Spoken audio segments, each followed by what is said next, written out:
Well, good morning, everybody. How's it going today? And welcome to Ellensburg, Washington, USA. You're looking live out the office window on the campus of Central Washington University, and power has been restored. It's not like we have a bad weather or anything, but we had a major power outage all across campus just as we were about to live stream. So I'm running a little bit late, but hey, that's just for the live viewers. You folks in replay, it's no big deal, no big whoop. Welcome to Ellensburg, Washington, USA. Thank you for joining us today. The local time is 11:58, and we're not going to start at noon. We're going to start a few minutes late because I want enough time to say hi to the live viewers and also to give another round of thanks to Pat from Natchez, Washington, just outside of Yakima. So, a couple minutes before noon, and today's date is Thursday, January 25th, 2024. Man, every time it's something. I had everything ready to go, and power, the internet just went away. I shouldn't say the power. The power, we still had power, but the internet, campus-wide. So Rachel down the hall, the office support person in physics, and I are like running back and forth. Can't we get this thing going? She's calling. Can we get this restored? So hopefully we're good, and I hope everything is good with you. Give me a moment to check my texts here to see if Vic Baker has heard my... Yep, okay. So Vic is standing by as well for just a second. Give me another second, please. Find the live chat over here. Check the stations real quick. If you're watching this in replay, you can scrub ahead. You know, most of you are watching this in replay. More than 10,000 of you, on average, watch the replays of these things. And we will begin the program in, I'd say, 5 minutes from now. You can scrub ahead and get to the next chapter title. But for those of us live, let's say hi to just a few of you since I'm running late. Thief River Falls, Minnesota, Bergen, Norway, Yakima, Lake Ozark, Missouri, Fort Washington, Maryland, Pat Miller in Yakima, the artist, Edmonds, Washington, Cincinnati, Ohio, Marysville, Washington, Mesa, Arizona. Why am I so calm? That was a major scramble. Man, I guess experience is coming through on my side. Glasgow, Scotland, things are racing by too quickly now to read. Finland, I'm just grabbing scraps of words. Palatine, Illinois, Nampa, Idaho, Afghanistan. Malton, you're from Afghanistan. Hello to you in North America. Chandler, Arizona. Stone Rose, Washington. Drain, Oregon, and so on. Wonderful. I have a quick thank you, and that is to Pat from Natchez. So you might remember that Pat from Natchez, and that's the Yakima area, Natchez, Washington, heard me talking about these old college textbooks written by T.C. Chamberlain and Roland Salisbury. And those guys are going to come up again today. And so I've already thanked Pat, who somehow found on the used book store website or whatever, found these 3-volume set from the first decade of the 1900s. And thank you, Pat. We'll get a lot of use out of these. And long after I'm gone, these will be used by geologists who are studying the history of geology as well as other things here in the department. So you'd think that'd be enough. But then a couple shows ago, maybe more than a couple shows ago, I was talking about Chamberlain again. And T.C. Chamberlain, when he was a professor at Beloit College in southern Wisconsin, overachieved. And with Roland Salisbury's major help, they put a 4-volume set together for the geology of Wisconsin. And I don't want to start crying now, but my dad had those 4 volumes, and those 4 volumes of the geology of Wisconsin were sitting right above our television set on the bookshelf. I would just stare at those 4 volumes of geology of Wisconsin. I don't know what happened to those books. At some point, my dad may have donated them to the museum or whatever, but like I remember watching, I used to have weekly parties with my mom with Coca-Cola and Planters Peanuts, and we would watch Mission Impossible. Or I remember my whole family watching Laugh-In, and my parents just laughing hysterically in like 1969. And those books of the geology of Wisconsin were sitting there. Room 222. This is all late 60s, early 70s stuff. So Pat from Natchez.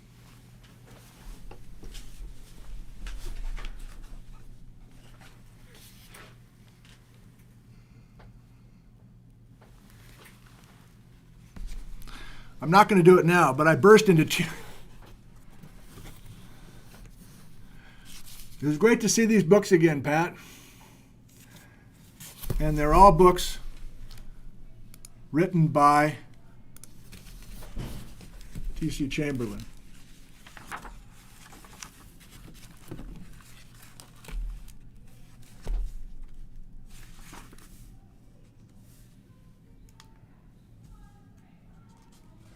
(1882).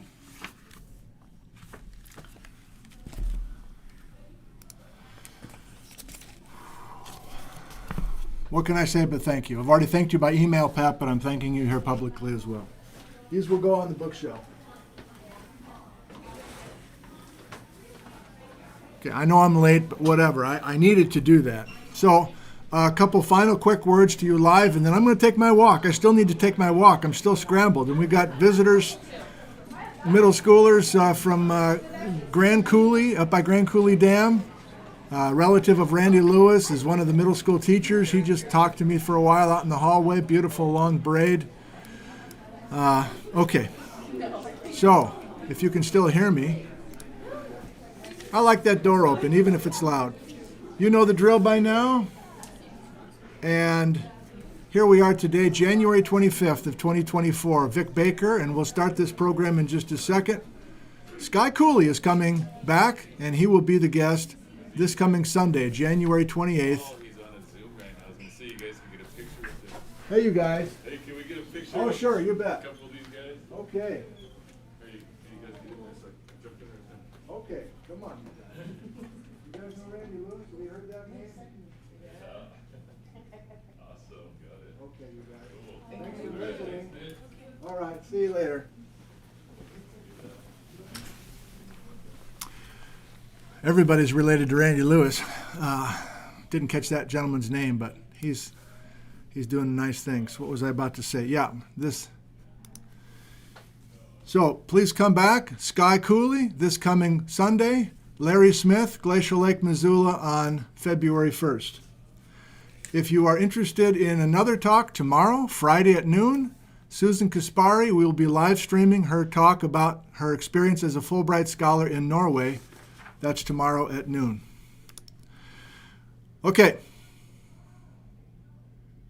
Thank you for being here live. I'm going to take a quick walk around the building, and before I leave on my walk, I need to send a Zoom invite to Vic Baker, and hopefully he will be on the Zoom call when I return from my walk. Thank you. Give me a couple minutes, and we'll start as soon as we possibly can. Hope you enjoyed today's episode. We'll give you a shout out the window.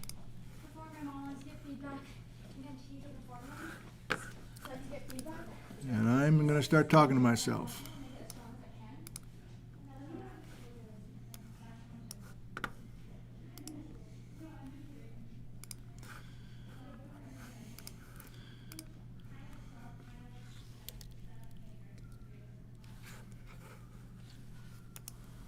Vic Baker. Away that goes. Hot mic.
Hey, Vic, how's it going? Can you hear me okay?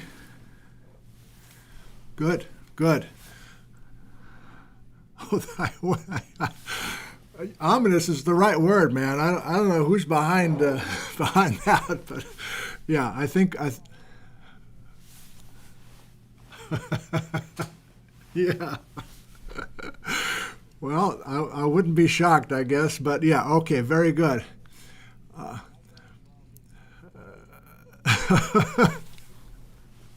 No.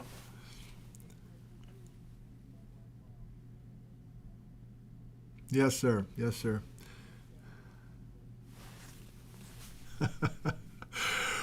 Okay, well, good. Looks like we're functional. You're looking good. You're sounding good. I'm just going to slide you off to the side here. I think you will be mostly silent, but if you wanted to mute yourself, you could, just to be cautious about it. I'm going to go about 10 to 12 minutes, Vic. That's my plan, just to set the stage with myself, and then we'll bring you in. Are you okay with that?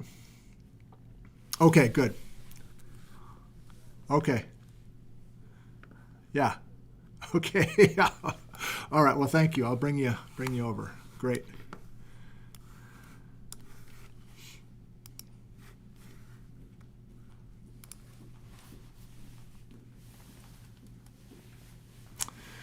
A pleasant good afternoon to you all, and thank you for joining us for this episode entitled Ambush with Vic Baker. Now, today is a very special treat. There's an authority with us on J. Harlan Bretz, and it's not even close. This guy knows more about Bretz than anybody. And he has been in the Ice Age floods research game for more than 50 years. He met J. Harlan Bretz back in the 1970s, and so we have all sorts of things to learn from our guest, Victor R. Baker, who is in Tucson, Arizona. And we'll bring him in about 10 minutes, but I do think it's important for me to set the stage for this and establish a few narratives. So let me get right to it. 10 minutes or less, put me on the clock, and then we'll go to Vic. So I've got some slides. I want to do it with slides. So let's go to the slides, please. Here we go. So this is a plan I came up with this morning, and I'm hoping that it will be efficient so that we can get rolling with Vic very, very soon. Here we go. These are the channeled scablands of eastern Washington. This is Palouse Canyon, and Palouse Falls is out of the frame, but of course we're back many decades now. And this was the fieldwork area, one of many, for J. Harlan Bretz and his students from the University of Chicago. In the summer of 1927, which is our topic today, so the year 1927 is where we will mostly be with our guest today, but I think we'll probably peek ahead. I think we'll probably peek in the past, but we're mostly talking about January of 1927 and then the following summer, the summer of 1927. Look where Bretz and his students are. They're in the Channel Scablands, they're down the Columbia River Gorge to Portland, and they are no longer up in British Columbia. So 2 years prior, remember this with the last show with Jerome Lessman? 2 years prior, Bretz and his students were in northern Washington, thanks to Glenn for these sites. And 1 year prior to the ambush meeting, in other words, just 6 months earlier, Bretz and his students were up in British Columbia looking for some lavas that may have triggered the Spokane flood. So why did Bretz return? Why did Bretz basically give up on the British Columbia thing, never to return, and come back down and redouble his efforts with the channeled scablands in the summer of 1927? I think many of you know the answer. This is the meeting. January 12th, 1927. Please remember this date. It was a Wednesday. It was in the middle of a week. And this is the building, the Dolly Madison building, where the Cosmo Club was holding their meetings back in 1927. Thanks to Ken and Sandpoint for that kernel. And that house still stands, but no longer is the site for the Cosmo Club meetings. So here's our hero in the 1920s, leading this split life. Every summer, basically, he's spending this a month or more out in the Channel Scablands of eastern Washington in the Pacific Northwest, and then he's writing up the field notes into papers and being incredibly productive. And every December in the 1920s, missing here and there, but many of the Decembers of 1920 the 1920s, Bretz is attending Geological Society of America annual meetings. So in a way, we have been building toward this day with many of the prior episodes. So I'm bringing back some of the characters that we were talking about before Christmas, and there's a reason for that. So you remember Israel Russell, and you remember Bretz meeting Israel Russell once and one time only in March of 1906. And he meets him on the campus of University of Michigan, where Russell was a professor. And then Russell was sufficiently impressed with Bretz that he invited Bretz and some others back to his home in the evening. And 2 months later, Russell passes away unexpectedly. I'm having trouble with my buttons here. Flash forward a few years, 1911, Bretz stops teaching high school in Seattle. He goes to the University of Chicago. Here are his two more mentors. He's a geology student now. And Chamberlain and Salisbury, almost a father and son duo, even though they're not related, were major players in the Bretz development as a geologist. I had this idea just the other night. Now, our guest knows all this stuff, but it was new to me. I looked up where the GSA meeting happened between 1916 and 1928. And Bretz became a Geological Society of America member in 1917, but his first meeting was 1920, then 1922, then 1924, then 1926, then 1927, then 1929. I want to fold these GSA presentations into our discussion today, even though it's not the famous ambush meeting. I'm leading to something. Give me a chance.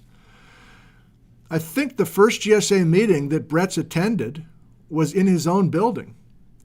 The University of Chicago hosted the GSA meeting that year, and Bretz and T.C. Chamberlain and his son, who we haven't really talked about at all, Rollin T. Chamberlain, was present, as well as Hobbs, who was the replacement for Russell at the University of Michigan. Then we flash forward a couple of years, and it's Thomas Large, the high school science teacher who we have devoted plenty of time to. Maybe not enough for some of your taste, but we've got more from Large coming today, where Large invites Pardee from the USGS and Harley Bretz from the University of Chicago to please come to Spokane and look at the area geologically, please, the Spokane area. That December, in other words, just a few months after both Pardee and Bretz were out in Spokane, now Bretz is going to GSA meetings. This time it was in Ann Arbor, probably the same room or the same building where he met Russell more than 10 years earlier. And Harley Bretz presents at the GSA meeting before he has any papers published in the channeled scablands. He just calls it glacial drainage on the Columbia Plateau. He didn't even submit an abstract. He just winged it, apparently, or whatever the past tense of wing is. And there were brief remarks after his freelance session by Leverett, who found the glacial till in the Cheney area in 1916, by Layton, who I don't know much about, and Oscar Meinzer, who's going to be one of the key players in the ambush meeting. 1923, Bretz is back out. He borrows a car from Large, and for at least a couple of the weeks, maybe more, the three grad students and Bretz are tromping around the channeled scablands. Now we're to December of 1924. I promise there's a reason for this. Ithaca, New York, the GSA meeting in December. For the first time, Bretz is presenting the Spokane flood beyond the channeled scablands. But if you read the fine print, he wasn't there. Absence of the author. Somebody read the abstract in the room. Why wasn't he at the meeting in December of 24? I'm not sure. And that's particularly unfortunate because the first Penrose Medal was awarded at that Ithaca meeting in December of 1924. I'm going to read it quickly. By invitation of the Council of the GSA, the first award of the Penrose Medal was made a special feature of the GSA's annual banquet. After the dinner had been served, the president called the diners to order and introduced President Kemp of the Society of Economic Geology. Blah, blah, blah. And then that president says, the committee learned that Dr. R.A.F. Penrose, Jr., the first president of this organization, was ready to supply the die and establish an endowment with those whose income the council might award the medal once in 3 years. In conference with the committee, it was decided that the award should be made for exceptionally original work in the earth sciences. Penrose Medal. This year it's become possible to present the Penrose Medal for the first time. And after discussion among those members of the council who could meet together, and after correspondence with the members at a distance, the council awarded the medal to Professor Thomas Crowder Chamberlain of Chicago. The president was authorized to invite Professor Chamberlain to come to this meeting in order that the presentation could be made to him in person. Professor Chamberlain accepted the invitation and has come. But we are all inexpressibly grieved that a slight accident has prevented his presence at the dinner this evening, where at the cordial invitation of the council of the GSA, it was our plan to give him this token of our profound respect and affection. I will, however, as president of the Society of Economic Geologists, give expression to our thoughts, and will then ask Professor Weller, Dr. Chamberlain's colleague and traveling companion, to accept it on his behalf and convey it to him. I wouldn't waste your time with this. I wouldn't waste Vic Baker's time for this, but there's a chance that we can weave all of this into our conversation with Vic. Okay, now we go forward 2 years. Now we're December of 1926. We are a mere 1 month, just a couple of weeks before the ambush meeting. And the annual GSA meeting's in Madison, Wisconsin. And call to order Monday morning. And who's at the GSA meeting in Madison? Well, Brett's there. The two Chamberlains are there, father and son. And remember, T.C. Chamberlain was the president of the University of Wisconsin for a number of years. The 39th annual meeting was called to order in the auditorium of Agricultural Hall, University of Wisconsin, Madison. Okay, this is what that auditorium looks like in Ag Hall. I took English 101. I used to sit right here in 1982. My dad was an ag science major. He was sitting in here for many of his ag classes in the 1950s. My grandfather sat in here for an ag short course, some here in the 1920s. So we're weaving all this personal history in with the rest of this stuff as we've been doing throughout this series. But it was in that auditorium Brett's presented What Caused the Spokane Flood, and this is after his 2 summers looking north of the channeled scablands. This is the short abstract that Brett's presented.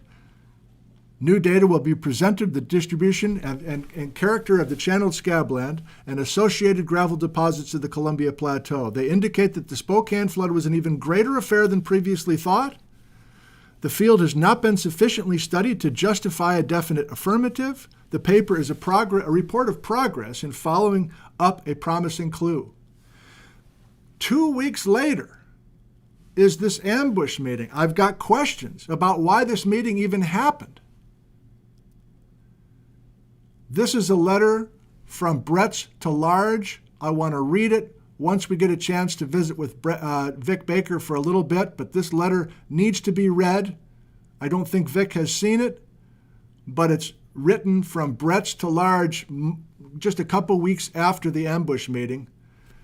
But it's time to bring in our guest, Vic Baker, standing here with Harley Bretz at his home in Homewood, Illinois in the 1970s. And now, 50 years plus later, we bring in our guest, Vic Baker. Vic Baker, how are you today in Tucson, Arizona? I just unmuted. Okay, good. Sorry if I sound a little hoarse, but I'm over my cold and everything, but sometimes I have a little sinus trouble. Hey. But glad to be here. I've certainly enjoyed all the A to Z. I think we're on S now. Yeah. And I've tried to, I admit I've had to look at them not streaming, but I've seen most everything. It's all been very, especially your viewers. I mean, they've done magnificent things and turned up stuff that in detail I wasn't aware of. I mean, some things I knew about, but I didn't know the direct evidence for it because I knew from talking to Brett's, from his notes and reminiscences and things, I knew a lot. But anyway, it's been great and terrific example of scientific investigation. I don't know if your viewers recognize that what they're doing is the essence of the kind of science that's done in geology. They're exploring the past. They're doing it about human interactions, but it's not that different than looking at, rocks and structures and things. But anyway, enough of that. Thank you for that. That deserves a heart if I can get the heart to work. Thank you, Vic. Okay, good. I want to keep this rolling. I want to go back and forth as much as I can with you. And of course, the live viewers are going to get a chance to ask their questions. I want to start here, Vic. I don't know how you got interested in the Ice Age floods. You were a doctoral student in Boulder, Colorado. Was it you or your advisor that said, hey, I think there's something going on up in the Pacific Northwest with Bretts? This is the 1960s, right? That's correct. Do you want the full story or the quick story? Your choice. Well, I can get into very long discussions. Philosophy is one of my interests, and that inevitably leads to long discussions. Okay, my first encounter with the Channel Scabland, third grade, driving across the country from Connecticut to Washington State. We drove through the Channel Scablands. It didn't make a huge impression in third grade, but I was there. My impressions come from later in grade school, probably fourth, fifth grade, when to escape the rain in Western Washington, we would take visits to the other side of the mountains. And one place we went to, because my stepfather was an avid fisherman, was Sun Lakes Park. And so I remember fishing in Deep Lake, part of the Dry Falls complex, and being amazed as a fifth grader of the landscape. Aside to this is that, unlike many, I always wanted to be a geologist from about age 2, but that's another story. In 8th grade, I made a flour and salt model the size of a tabletop of the state of Washington, a relief model. And there were two things that impressed me. One was the big volcanoes of the Cascades, and the second was the peculiar thing in East Central Washington that I later learned was called the Channel Scabland. Now, after that, I went to undergraduate school. There's a lot of story in between, but I was, after living in Germany for my high school, because my stepfather was in the military, I went to Rensselaer Polytech in New York, and I developed an avid interest in spelunking, the exploration of caves. And I encountered at the time a really interesting scientist who was doing groundbreaking work on cave formation. His name was J. Harlan Bretts.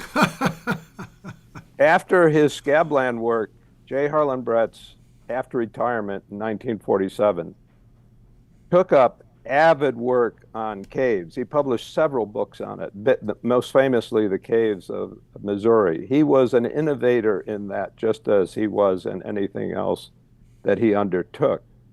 So I had this stuff in the back of my mind about J. Harlan Bretts and the Channel Scabland.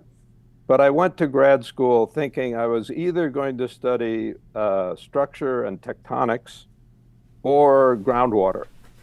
I got to grad school, structure and tectonics, everybody was doing it. This was the plate tectonic revolution, and something turned me off about everybody doing it.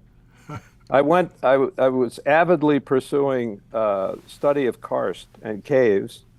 My wife and I took a trip at the end of my my first year of grad school. We went to Mexico, where I was going to study. We got deathly sick with Montezuma's Revenge. So something told me that wasn't the thing to study. And at the same time, I was doing work at this was University of Colorado where I was in grad school. I was doing work in sort of hydraulics and water flow and things like that. And my professor at Colorado School of Mines took a field trip to the Scablands. And he, knowing my interest, he said, well, why don't you think about this? My advisor at Colorado had just been doing research on modern outburst floods in Alaska. Huh. And he was studying Lake George, which was an ice dam lake in Alaska that would fail every year. So he and another sedimentologist, Ken Fonstock, wrote an NSF proposal and went up to study this lake in the year where it predicted it would flood. It's the only year it didn't flood. And so he was very disappointed about that. He thought my studying the Scablands was a great idea. He encouraged me. So in a sense, the problem found me, but I was already ready for the problem. And this was the late 1960s. I wrote a letter. I sent you a copy of the letter to J. Harlan Bretz in 1969. Because I knew about him. I knew he was the right guy. He was absolutely overjoyed with what I was going to do. And that's the beginning of another long story. And I've already talked too long. No, that's perfect. That's perfect. Let me slide you away. You can still hear me. I don't know if you can still see me when I slide you away, but I want to read the letter to everybody. Then we'll come back and we'll just play off of that. So that's great. Thank you. So let's keep Vic going. And let's go to...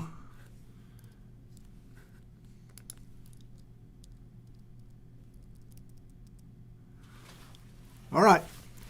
So here's that letter that Vic wrote in July 9th, 1969. Dear Dr. Bretz, I read in the Geomorphologist of your recently completed review of the Lake Missoula floods. For my PhD dissertation, I have begun work on a hydrologic reconstruction of the last major flood, which Richmond et al. In the 1965 Inqua volume turned early Pinedale in age. Viewers, I'm reading that to you because we're going to eventually get to the Inqua conference before we're done with the alphabet. Back to the letter. Vic writing, as a young guy, I will be working mostly with sediment transport as evidenced by the depositional features on the Rathdrum Prairie and into the Scablands. A preliminary appraisal of some of my ideas is enclosed with this letter. I would greatly appreciate your comments on this, as well as an information as to how I may obtain your recent review of the literature. Good God, come on, man, wake up. My advisors are William Bradley at the University of Colorado, David Snow, an engineering geologist at Colorado School of Mines. George Neff acquainted me with the Quincy Basin area last month and has offered further assistance with my work. Paul Weiss of the USGS in Spokane has promised to help me with my work in the Rathdrum Prairie area. My major field work will begin this August and will include several weeks in April, as well as all the next summer. Based on my review of the literature, I believe that a hydrologic reconstruction of the last major flood episode is indeed possible. The wealth of information contained in your 1956 paper, as well as recent published works, has truly laid the basis for this effort.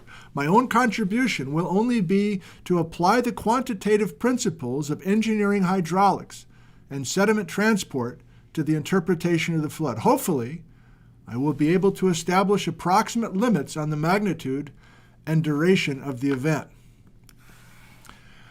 Okay. Impressive letter from a young guy. Did you get a reply immediately? And what specifically was he so excited about? Well, I did get much more than a reply. He read that perspective that I sent him, which was at least 30 pages. I've got it somewhere. Ultimately, that was assembled together into a proposal to the National Science Foundation. Now, I couldn't send the proposal because they wouldn't accept the proposal from a grad student. But my advisor basically turned in my proposal, which was funded for and this is interesting in regard to NSF, $7,000. $7,000 paid for what was eventually published as GSA Special Paper 144 on the paleohydrology and sedimentology of the Lake Missoula floods. I always like to tell people about the $7,000 NSF because PBS put on a Nova production called Mystery of the Mega Flood, which had a lot of focus on my work. Yeah. That production cost $2 million because I was heavily involved in the production. And I like to say, based on $7,000 worth of field work, the science, but the actual, fluff about it was $2 million. But back to the background. No, Bretz was absolutely delighted, and he told me, and I think a lot of people know this story, that he when he was very small wanted to be an astronomer. He built his own telescope, like many amateur astronomers. I mean, this was what he did. He may have started in grade school, but certainly by high school, he was very much into it. And at Albion College, I think it was, he took his first astronomy course and discovered something very important that affected him, which is that he really didn't adapt well to mathematics.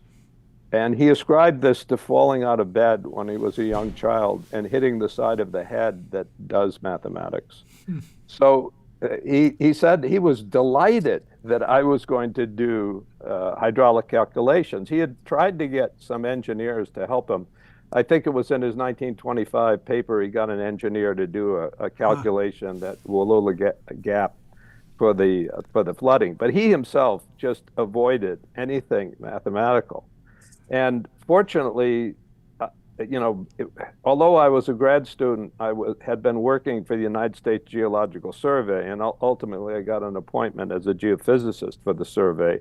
But I was doing hydraulic calculations on, little flows and working out how you relate water surface elevation change to the energetics of the flow, how you calculate the hydraulics, and doing that for a stream the size of my bedroom in size and moving up to the scale of monstrous mega floods. Yeah. It's just a matter of the numbers and the hydraulics. So Right.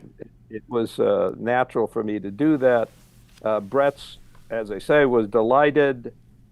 He commented on my whole dissertation. I've got to dig out old notes on that, but I have his handwritten comments on it. I quickly learned not to put a period after the J. I think on the letter you see that I didn't do that, but I've tried to maintain the tradition of correcting editors on that. And as Bretz has always said, he spent his whole career doing that, and he didn't always win. Right. Well, I have another twist on this. In addition to being thrilled, here's a math guy who can finally do what I've been wanting to do for my whole career, but I have limitations. Wouldn't another reason he'd be so thrilled is that here's a grad student who's contacting him? Like, what's the backdrop for this? Do you think any students had been contacting him in the prior 20 years, let's say? He was kind of an outcast, wasn't he? When I was contacting him, this was after the 1965 INCA meeting where his work was featured and promoted by people like Jerry Richmond, and Roald Fryxell was important in those days. Unfortunately, he died in the 1970s. I was fortunate to have met him. Anyway, no, he was receiving recognition. And that came about because of the 1956 paper, in part, which you probably haven't talked about. Not yet. A massive paper. He did this with H.D.U. Smith and George Neff, who I was fortunate to have connected with in the field back in '69 on my first field expedition up there. So that was a meticulous point by point refutation of every criticism that had been laid on him. Mm-hmm. And it was overwhelming. And of course, in 1956, well, it was 52 when he did the field work. Pardee had already written about the large-scale fluvial gravel dunes, which were Yeah. called giant current ripples. And Neff had found a whole bunch of them in, I think they had 15 sets they derived. We now know about 100 sets of these throughout the Scabland complex. I described, several dozen in my 73 publication based on my 71 dissertation. And that, ironically, Richard Foster Flint had walked over these things and described them in what he called mammillary undulatory topography. He hadn't a clue what they were. Right. And Brett's, with the helped along by Pardee's insights, which were kept secret for a very long period of time, and that's another interesting story. Okay. Yeah, there's much to say about all of this. Well, okay. So first of all, you're doing great. This is just what I was hoping for. We're getting firsthand accounts from you, which is so rare for so many reasons. So thank you. Let's keep going with what we're doing. Viewers, you're like, come on, man. Where's the ambush meeting? I thought that was in 1927. What are we doing? Well, we're just getting warmed up, man. Okay, so we're setting the stage by visiting with Vic and establishing that Vic has this relationship with Brett's. I think it's now time to jump all the way back to those moments leading up to January 1927. Vic, with your permission, I want to read a couple of things. And can you see me as well? When I put you off of Zoom, can you see the broadcast, Vic? Like if I show something on my document camera, or are you just listening mostly? Well, I'm mostly just listening. That's fine. I'm afraid to do the live stream at the same time because it might challenge my Luddite approach to technology. I'd say you're doing great. Up. I would do the same thing if I were in your position. So I will be very careful to be heavy on the audio here, but I want to read a couple quick things. We'll bring you back in, and then we'll kind of get to my list of questions that I have about the ambush meeting, and I'm sure nothing will catch you off guard because you've been answering questions about this meeting and all these concepts for so many years. But let's give that a try, and then we'll kind of eventually. So we were starting kind of in the 1960s, even the 1970s, a little bit of Vic's early life in the 1950s, and now here we go. We're going to go backwards to the 1920s, and let me go back with my slides for just a second. How many do we have? We're approaching 1,000 live viewers. That's wonderful. Thank you for tuning in live. Okay, so this is the meeting, January 12th, 1927. This jewel comes from the Eugene team. Now that's Jody and the rest of the Eugene team who went through the Thomas Large papers. So you all recall that Thomas Large out of Spokane is a key player in most of this. I'm going to read this letter right now, and then we'll bring Vic back in, see if he's excited by anything that he hears here. This letter is written from Brett's to Large, January 24th. So we're just a couple weeks after the ambush meeting. Dear Large, I am thoroughly ashamed of myself for neglecting you for lo these many moons, while you have kept me supplied with plenty of very interesting information regarding your work. Due probably to your skepticism, we were not successful last summer in proving the Spokane flood to have been a Yelkola. However, we found in the hills east of Okanagan Lake about a dozen youthful basaltic lava flows and cones. 2 of them were quite clearly post-glacial. The others were pre-Wisconsin. Nobody has previously reported Pleistocene or post-Pleistocene volcanism in this region. The country is so difficult to traverse that our examination was very limited in the time available, and I got only on the margin of the larger area for subglacial volcanism, if such ever occurred to produce the Spokane flood. I think the find was significant, though, and I have not ventured yet to build on it to any great extent. I am still open-minded as to the cause of the flood, but I am also still convinced of the verity of that flood. Hey, Thomas, last week I went to Washington, D.C., and I lectured to the GSA there, or the Geological Society there, the Washington Geological Society there, which is made up largely of United States Geological Survey men, on my favorite topic, the channeled scablands. They were all loaded for me, and after letting me talk for 2 hours, they opened fire. After the battle was over, and it lasted for another hour and a quarter, I summarized the results in something after this fashion. First, when they challenged to cite any other area on the face of the earth with landforms comparable to those of the scablands, they failed. Quote-unquote extraordinary and quote-unquote most extraordinary, spectacular, astounding were the words they used to describe the flood phenomenon. Second, they all admitted that running water was the causal agent. Third, they sought by every means possible to bring into play explanations which would permit the genesis of these landforms without great volume, but through long time. Fourth, when summarized, these various alternative explanations or combinations of known procedures had very little in common. I got to take a break for a second. Hey, viewers. He's writing this letter to Thomas a couple weeks after the ambush meeting. He's basically sketching out his ideas that are going to show up in published papers that we're probably going to talk about with Vic. But this is like the first crack at trying to just get some of this out on paper. That's my take on it. Let's continue to the letter. There's a little bit more. This is thrilling to read this. Thank you, Eugene team. I forgot where I stopped. Third, they sought by every means possible to bring into play explanations which would permit the genesis of these landforms without great volume, but through long time. Fourth, when summarized, these various alternative explanations or combinations of known procedures had very little in common. Okay, that's where I stopped. There was no genetic thread running through, whereas you know that my explanation is a strictly harmonious genetic one, whose only objection is that it is so outrageously novel. I think they all admitted that there were no internally inharmonious elements in my main thesis.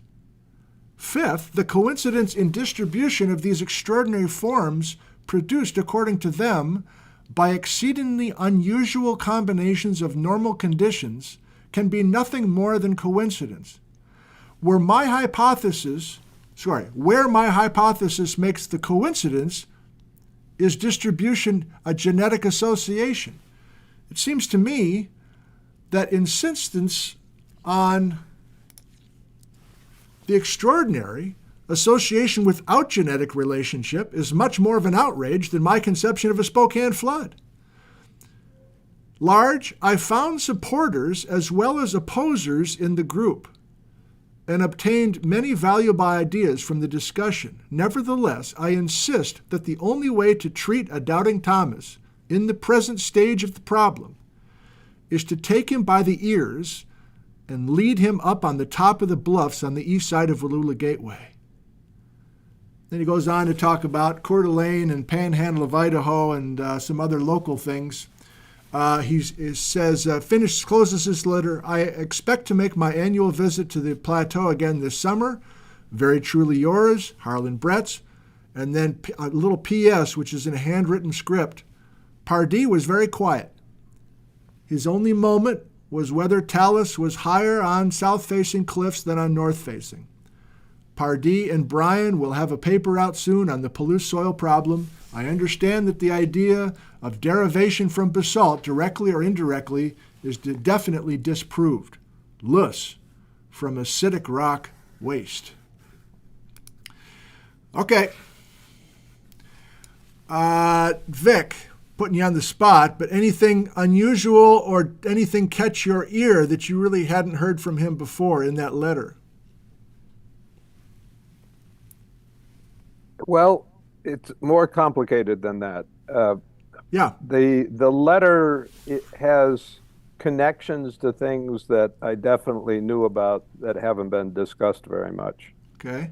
And so I presume you'll put this online because I definitely want to be able to access that letter. Good. I mean, there's a lot to the whole thing. It's written in the context of what followed after the Washington meeting. And Bretz did not go public with that. He, even in the period of time where I was talking to him, he didn't talk about his reaction to it.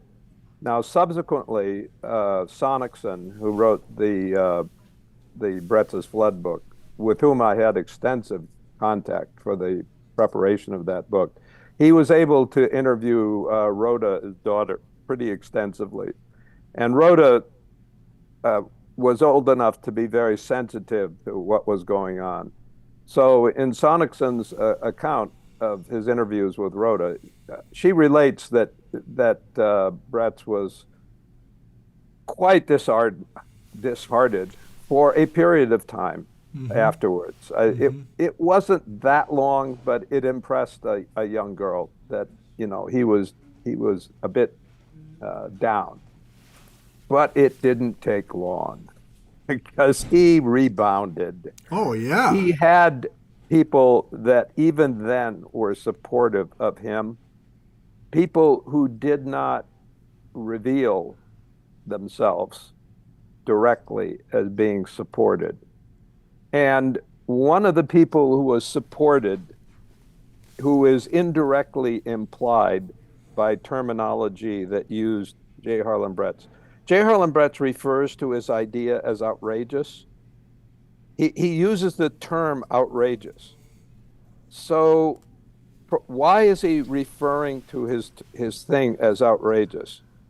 Well, one of his supporters that I have also studied a fair bit was the person who was considered by many, and this is in the time when T.C. Chamberlain was viewed as the top geologist in the country. Yeah.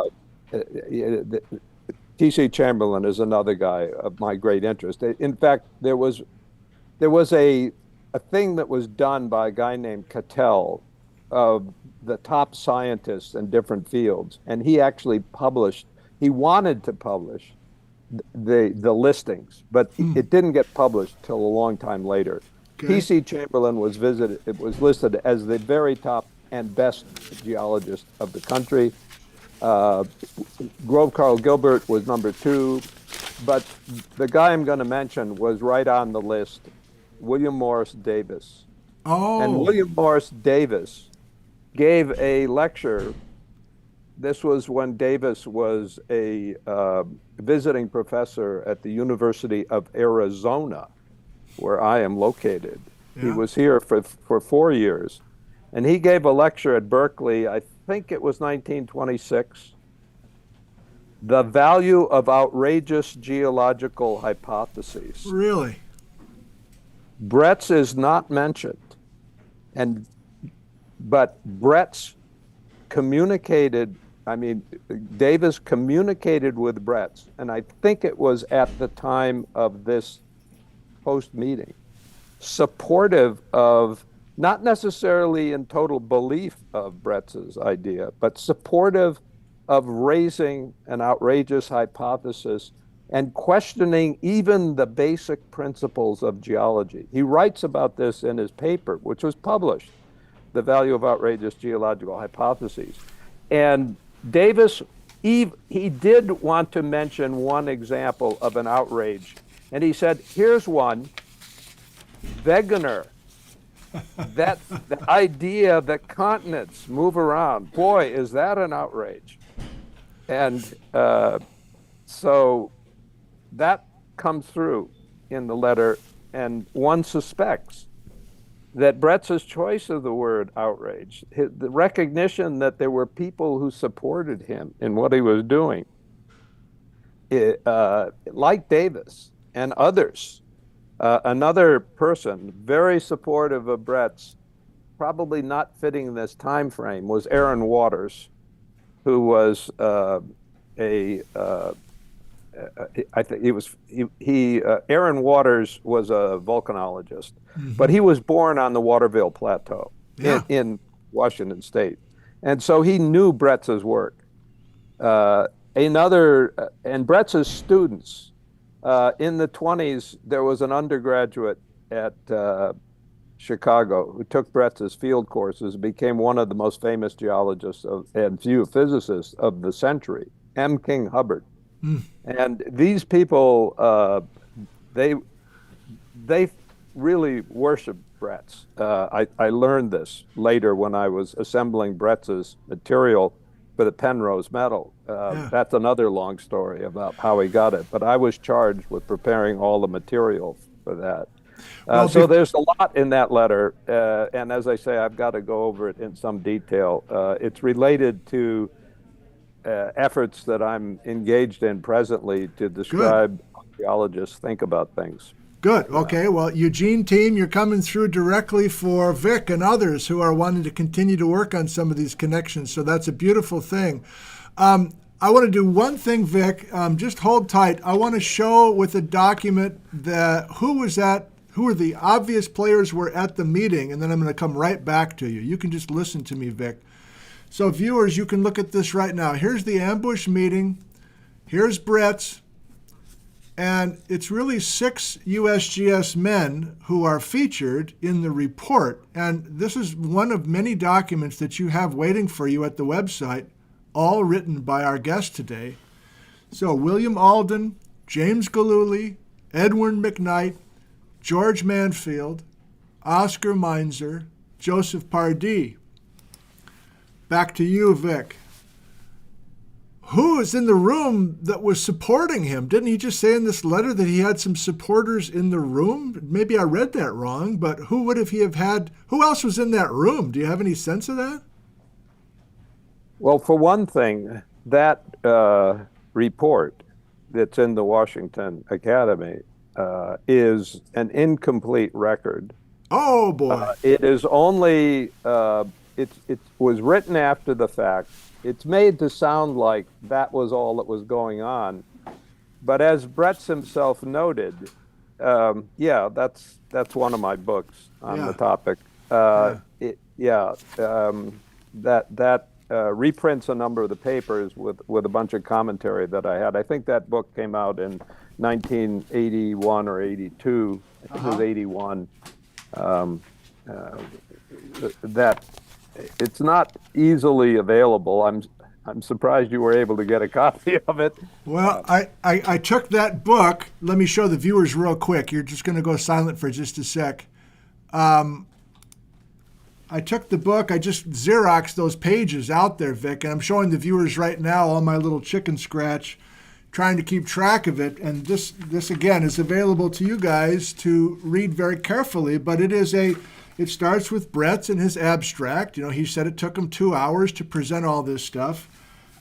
He's got, I'm going to get carried away here, but this is just a little outline that I wrote out. So basically, Brett's over the course of 2 hours is establishing that we've got these channeled scablands. They're erosional. There's 100 separate routes where this water is cruising over the scablands. North of the channeled scablands, he's got 10 openings, as he calls them, where we're dumping water into those 10 openings on the north side of the scablands. The Columbia is on the western margin, the Snake is on the southern margin. The main depositional features are these basaltic gravel bars, and there's 9 discharge ways, as he called them. So you got water coming into the scablands to the north in 10 different routes. You got 9 different ways to get the water to leave the scablands. And the reason I'm going to this now is that it seemed like a complete report, but we're back to Vic now, and I'm intrigued now. Did you just select that portion for the book? Was there more, or did they choose to just have an incomplete coverage of the meeting, or what's the story there, Vic? Yeah, it would be interesting to get more perspectives on it, and unfortunately, things were left out for various reasons. A striking example is Alden's response. Okay. Brett's noted in one of his descriptions of the meeting, because he has a description in the 1956 paper, that Alden, who was he hadn't been to the Scablands, but Alden was very experienced in glacial geology. Alden is famous for his work on the glaciers in Glacier National Park. Mm-hmm. And he was a very careful and highly experienced guy. Uh, Alden was one of the more senior people at the meeting. He was 55 years old at the time of the meeting. Brett's was 44. So Brett's wasn't a youngster at this meeting. But Alton actually suggested that some of the narrow, deep scabland gashes, like portions of Grand Coulee, were actually collapsed lava tubes from the Columbia River basalt. That never got into the comments. It was undoubtedly left out because it would have been an embarrassment if that had been reported. Wow. So I'm not surprised that things were left out. We know there were people at the meeting, like Kirk Bryan, who may have said things who didn't get reported. Bryan knew about the area. He was working on the Palouse soil. Yeah. They called it the Palouse soil, about which there had been a controversy because some of the work, there was some chemical analytical work that suggested that it might be a residual material that had developed from the Columbia River basalt. There's actually an interesting story there because there may be material in the northern part of the plateau up near, it would be west of Spokane, where there is a residual fine-grained material that developed on the Columbia River basalt that looks like loess. But as you go further south into the where the main scabland is, it's clearly aeolian in place with paleosols in it. But anyway, that's a rather fine point. Okay. But yes, Well, there's much more that happened at that meeting that isn't completely reported by Brett's. There's more material if your if your spies out there are able to get more information about the details of the meeting, that would definitely be very helpful. okay. Well, I'm intrigued for sure. I think I want to take a step back. To me, the obvious question is, why is this meeting happening? Like, these GSA meetings are happening every December. A few of these characters are going to those and even having a chance to make comments on Brett's presenting his abstracts or his papers. Is this unprecedented to have this special? I know the Cosmos Club had a bunch regular meetings. Okay, no problem there. But what's the special reason for the meeting? How unusual was it? And what do you think Brett was expecting going to that meeting? Well, I mean, one of the classic interpretations is the interest in professional geologists of having respectability for their subject area. And this is especially a concern with an agency like the United States Geological Survey that's dependent on public support for its activities. Interesting. So geology is not a science that benefits as much from the seeming exactitude that's associated with mathematical expression, which of course is more characteristic of sciences like physics and astronomy. Geology depends a lot on observation, on field evidence, and there is this principle that geologists get inscribed into their thinking early on called uniformitarianism. The geologists out there will know about this, which is the combination of the two big elements of geology, which is trying to understand the causes of things as one, and then long time scales that are associated with that. Well, and this would require a lot of historical discussion, but there was a big debate in geology in the time period when it was achieving its initial sort of global formulation, that the combination of long time periods and process operation meant that you didn't have to ascribe to the origin of valleys and other phenomena catastrophic kinds of processes. In fact, it even assumed what Stephen Jay Gould later called a stipulative character. Stephen Jay Gould's first paper that he published was on what was wrong about uniformitarianism. And he noted that there were two aspects to it. One which was saying how you should think about things, and the other one was kind of a practical working idea of developing hypotheses. It's the saying how you think about things that poses the problem.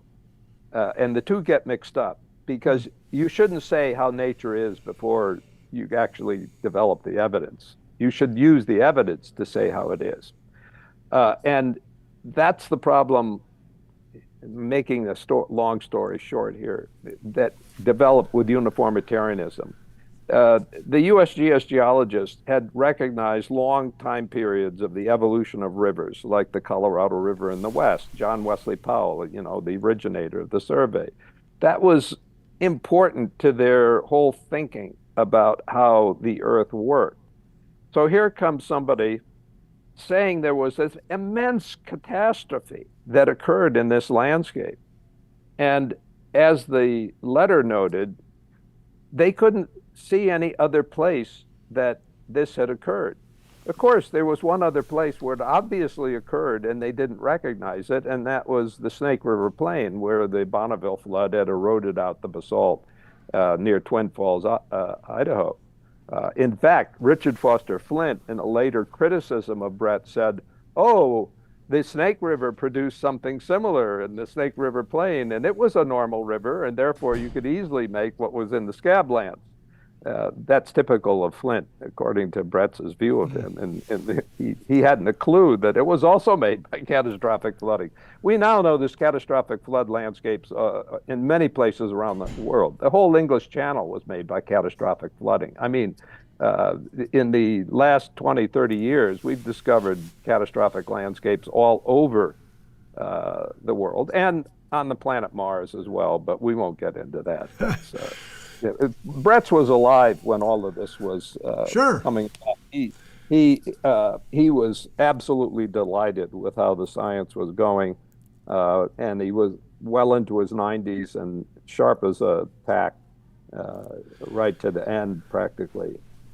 Well, it's an amazing meeting in so many levels, and the biggest level to me is I can't think of another example, even in the revolution of the 1960s with plate tectonics, where the USGS or some governing body says, we got to meet with this person. This is crazy talk. We got to talk him off of this. Like, can you think of anything else even close to this? This seems like such a strange architecture of a meeting. Or maybe I'm just not understanding the things leading up to that meeting very well. What do you think? Yeah, one would be hard pressed. And, the idea, I think that to make geology a respectable science, I think it had to do a lot with the need for certainty in science. The idea that there are absolute facts from which we can, have the ability to base what we do on something that is absolutely certain. So how can you be absolutely certain about something that has happened in the past? Mm-hmm. We don't have a time machine to go in the past. So it was quite natural to say that the things that we can observe today are the kinds of things that have happened in the past. But it's wrong to say that those are the only kinds of things that happened in the past. The most important process on Earth-like planets, of which we know many in our own solar system, and there are, as Carl Sagan would say, billions and billions in exoplanets, the most important process on a planetary surface is impact cratering. how many impacts at high energy like nuclear bombs have people observed today? Mm-hmm. Mm-hmm. Okay, it that long time scale makes the improbable possible to understand. Well, geologists didn't realize that 100 years ago. They didn't know that that was the most important process. And so you're you're talking in history, you have to think about how the actors were thinking at the time. So Right. this is a product of the thinking at the time. And so Brett's was out of step with that. That's the whole thing about outrageous hypothesis. That's what William Morris Davis got. He probably was inspired by what was happening to Brett's, but he didn't want to talk about it directly. He didn't Mm. want his ideas to be dismissed. But he took Wegener as his example, which of Yeah. course is completely appropriate. Right. And there are definitely similarities. I've written about this in the whole continental drift business. Much bigger issue and much more complicated, though, Sure. than Brett's one. How about a few more questions from me about the meeting specifically, and then I feel like I want to open it up to the live viewers if you're okay. And we can certainly go in the direction of the Penrose medal towards the end, because that's why I brought up the T.C. Chamberlain thing at the beginning, where he got the first Penrose, and that's a huge part of the story. And you should, as you've done many times before, talk a little bit about how you got that Penrose medal to Brett's. But let's save that for our last act here, Vic. So in your digging on the history of this meeting, is there one person who set the meeting up, do you think? Um, it's not clear. I've looked into the other people at the meeting. One might suspect Alden. He was the most senior person at the meeting. And among the other people at the meeting, certainly McKnight was quite junior. He was only 25 years old at the time of the meeting, and I think what he did for that meeting may have been like his first publication. Huh. Jim Galooly, he was quite young. Jim Galooly, though, was a outstanding scientist. He was a rising star, and he he had a really intense kind of criticism that was directed. It reflected a maturity beyond his years. Uh, there's a great story about Galooly that fits with that letter that you read, Mm-hmm. where Brett said he wanted to take a person and stick them on top of Wallula Gap and have them look at this, and that would convince them. Well, Galooly, he didn't go to the Scablands, even though he was born in Seattle, and he went to high school. I think not. I don't. Was it the same one as Brett's? I I don't think it remember. was, yeah. But they didn't meet. Okay. Anyway, they should have met. He was at a meeting much later in his career where they did a field trip to Palouse Falls, and he looked at the place and started laughing. And I think it was Aaron Waters that was there with him, because Waters and Galooly wrote a textbook. It was actually the textbook I had in the 1960s for my introductory physical geology class. It was Galooly, Waters, and Woodford, which was a basic geology text. Anyway, Galooly was laughing. And so Waters goes over to him and says, "What's so funny?" And Galooly says, "How could anybody have been so wrong?" Talking about what he did at that meeting. Yes. Because once he actually saw the relationships on the Palouse Snake Divide, which, you can go, I take my students to the top of one of the Loess Hills, and you look over there, there's no way that anything could happen but a catastrophic flood to make that landscape. It just screams at you if you look at it. I mean, it couldn't be any louder with something that was visual and not noise. And that, Brett's realized that. And that's part of the reason why he spent all the rest of the time going out and working describing all these features in such overwhelming detail in that later work. Like his bars of the channeled scabland is just a masterpiece of description. He unfortunately didn't have the gravel dunes at that point, but if he had had that in the 1920s, and Pardee probably knew about it and wasn't able to publish because Alden was his supervisor. So it's not clear who was the main instigator. It might have been a sort of group thing that this this heresy, there's this idea this heresy had to be stamped out to preserve the dignity of geology. There was, the sort of quasi-religious influence on some people that called them scientists, that they were still trying to argue for the Noachian debacle being associated with the origin of the Earth. We still have this kind of thing going on. Just as an aside, when I was president of the Geological Society of America, I encountered a lot of creation scientists. And I always realized that this is not something that's debatable as science, because in science, you don't know the answer. You reason by interacting with nature to figure things out. And in doing that, what nature presents to you, you're not able to say it's God's creation or not. It's what nature presents to you. And if you're truly religious, what nature is presenting to you is how God did it.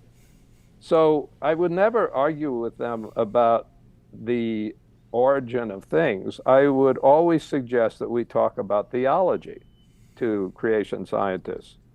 And they didn't want to talk. They would not. They only wanted to talk about their view about how science worked. Yeah. And when I said I wanted to talk about how religion works, theology, first of all, they're shocked that I knew something about that. And then they didn't want to talk about it. But that's just kind of an aside. Yeah. But the point is that geologists just didn't, regardless of their religious views, they just didn't want to have that interjected into geological thinking. And it looked to them like this catastrophism was a throwback to times when catastrophes were viewed as relevant to the ultimate glaciation and the erratic boulders, immense, large erratic boulders. They were ascribed to catastrophic floods in Europe. In the history of geology. Immense catastrophic floods had come across the landscape, and some had even said this was the Noachian debacle at the earliest period. So that was an embarrassment to geology. And it seemed that Bretz was saying the same sort of idea. Yeah. Let's do one more, Vic. Viewers, get your uppercase ready. We're coming to you after this last question from me. Can you tell us about how you were successful in getting Bretz the Penrose Medal in the late 1970s? How did that happen? Another long story. I don't want to. The Penrose Medal came to Bretz on the third try. The last two involved my chairing a group to do it. The first group was actually, I think, Don Trimble, famous for geology of the Portland, Oregon area, USGS geologist, who, in working out the geology of the Portland area, realized that the superficial features were all related to Bretz's work and the flooding. Trimble also, he was involved in some work on the structures in eastern Washington, including the low sort of anticlinal structure across which the Palouse Snake Divide went. Anyway, Trimble, I forget when he did it. It may have been late 50s or so. Oh, wow. 60s. There was a big It could have been in the 60s. Yeah, it probably was then because there was a big push with the recognition that Bretz was right to do this. It wasn't successful. We can look up who got the medal. It's partly, this reward thing in science is partly a game that gets played by who presses for it and the like. Right. A period of time went by, let's say a decade. Sure. And then the Quaternary Geology and Geomorphology division of GSA wanted to have another go at it. This was in the later 70s. My special paper 144 came out on the impact that I had was not a major one, but it was nevertheless significant. And that was the arguments about the flooding had been qualitative. And some had even suggested, oh, these giant boulders, the scale of the erosion, this is physically impossible for a short-term high magnitude event.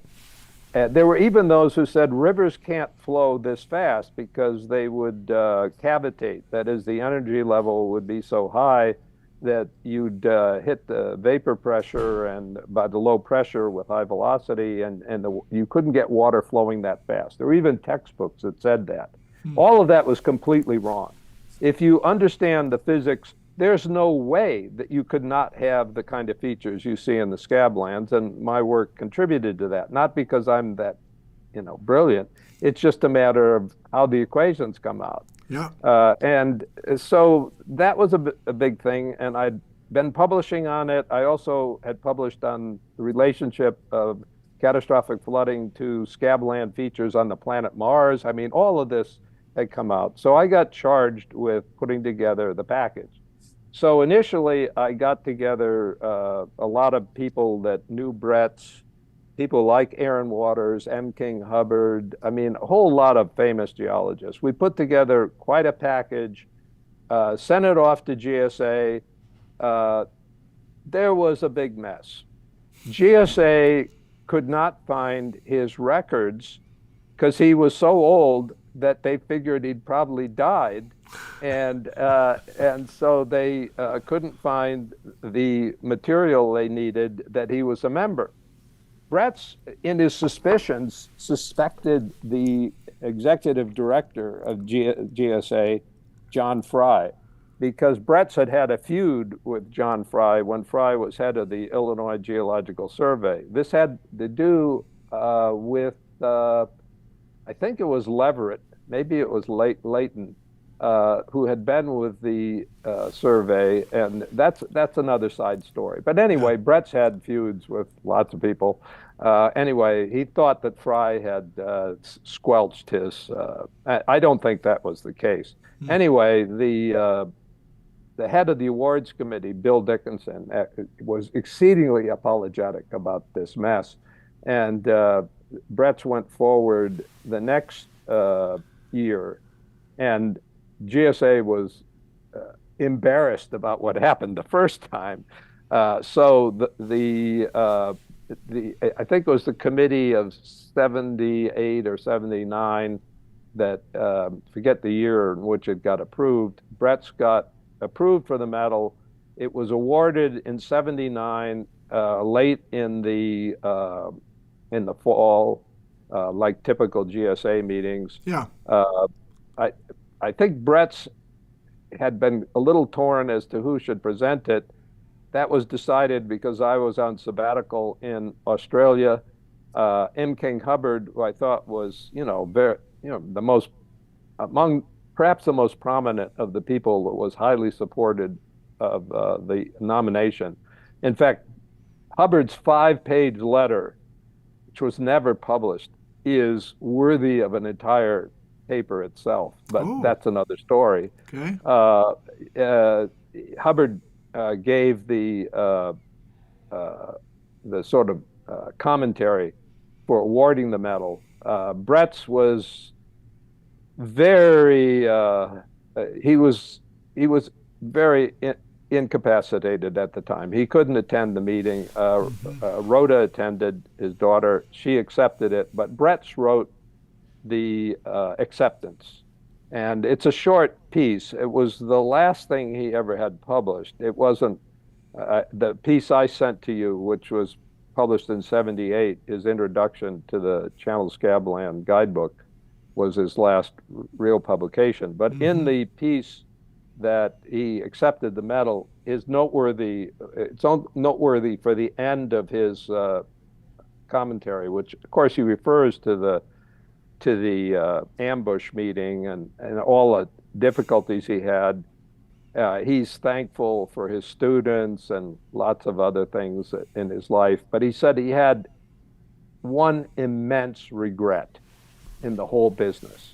And his regret, and this is typical Brett's, was that he had outlived all his detractors and he couldn't gloat over them as he was receiving this medal.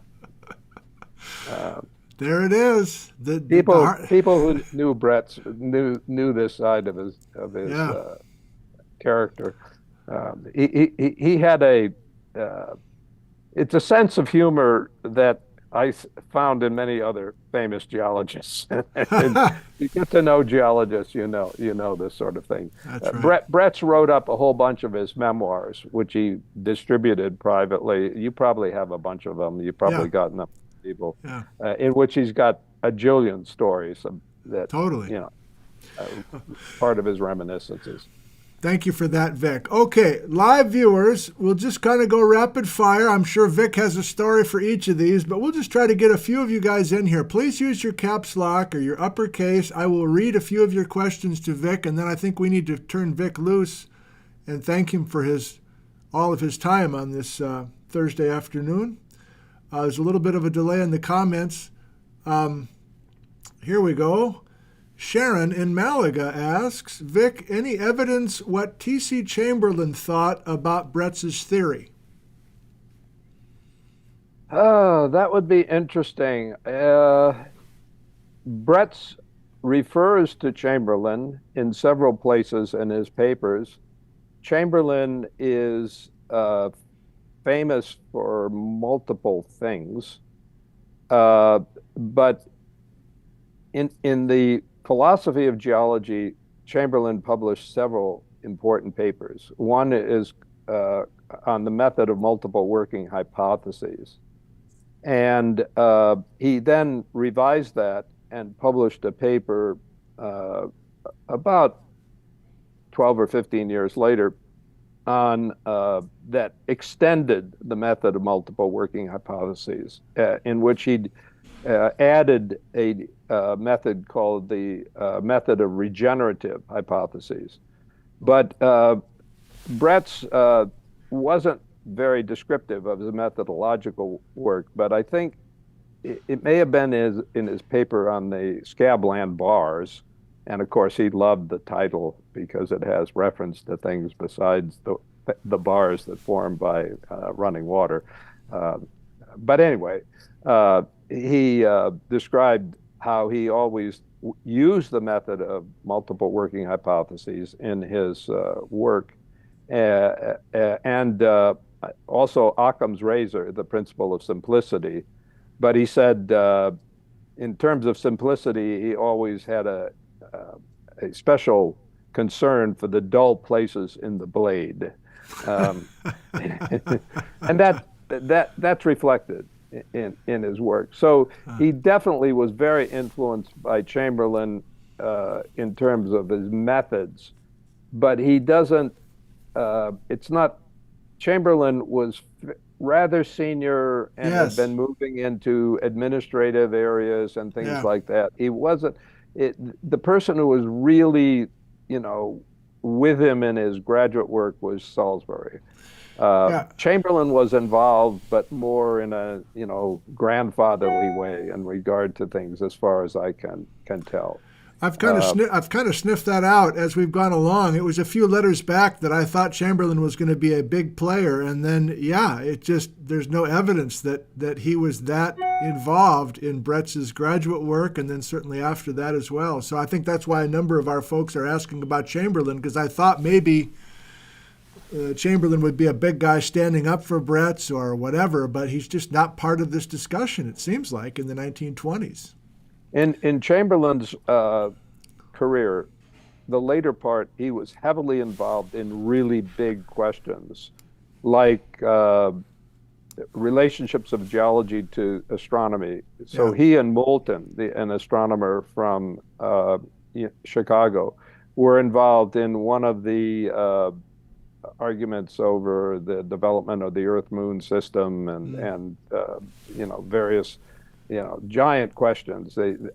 What causes glaciation and the origin of mountains.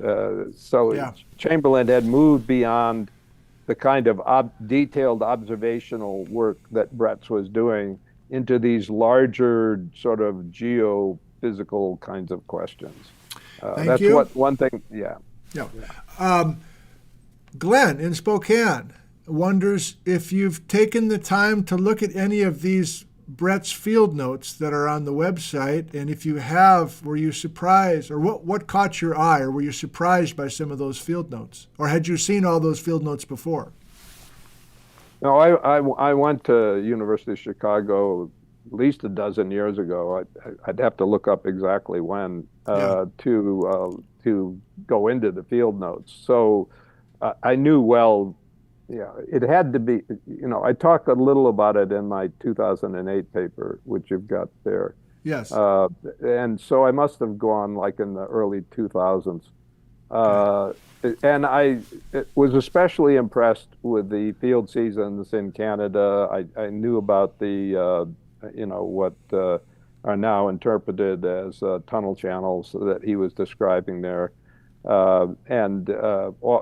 It sounded to me like he thought it was almost like he was saying, "Eureka! I found it." Right. That Right.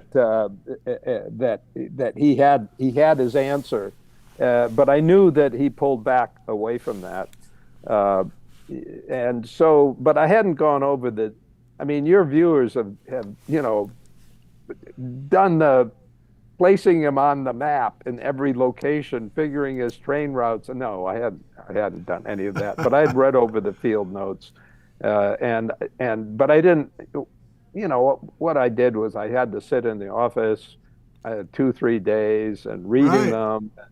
them. I couldn't.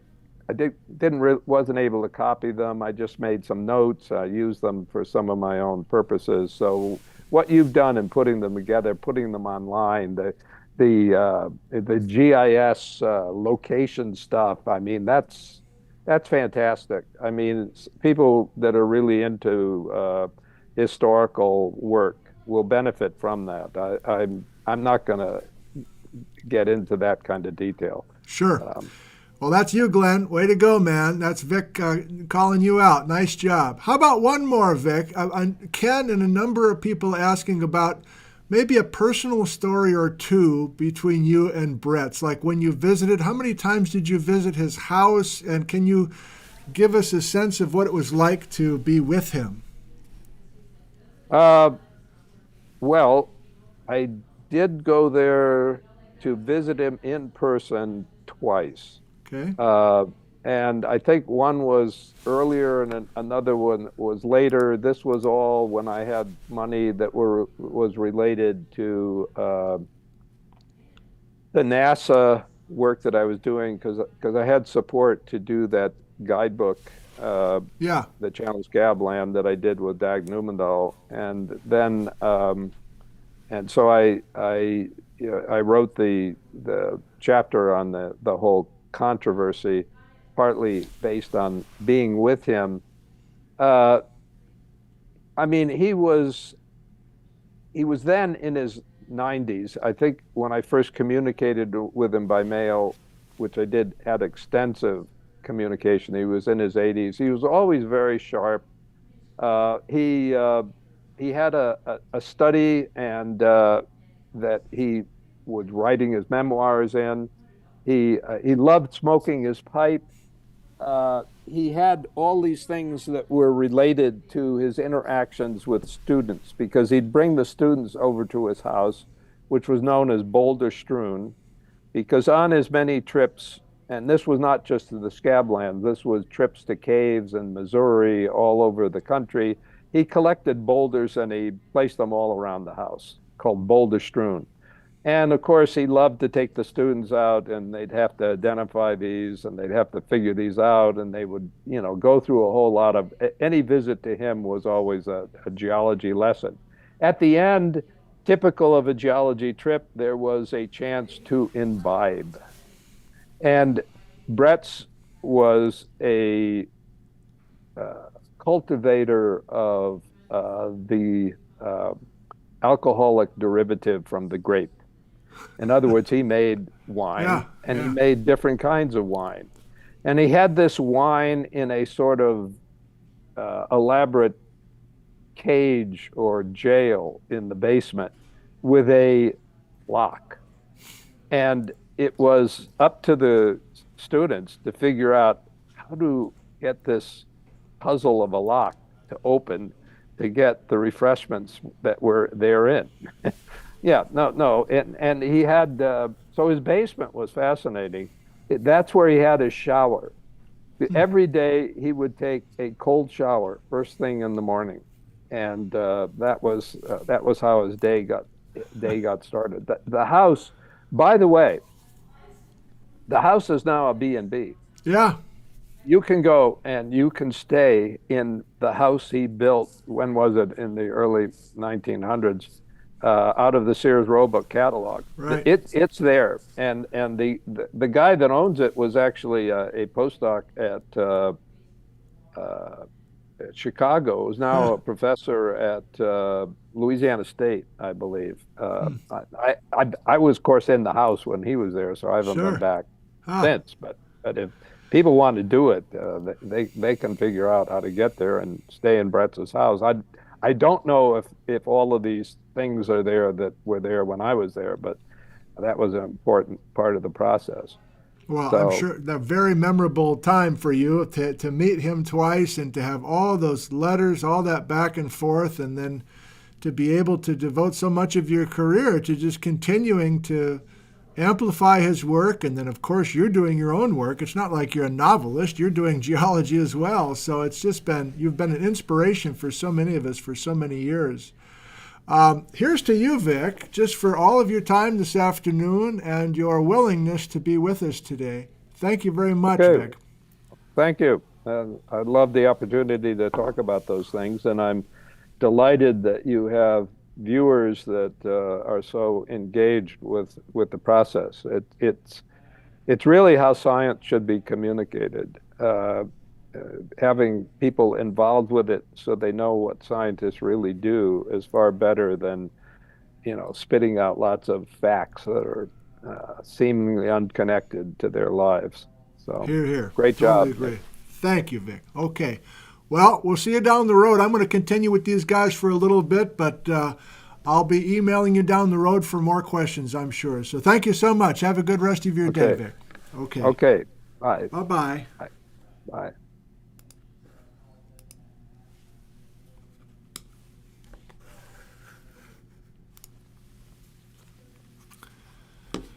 That was Dr. Victor R. Baker, University of Arizona, longtime professor, mentor to so many.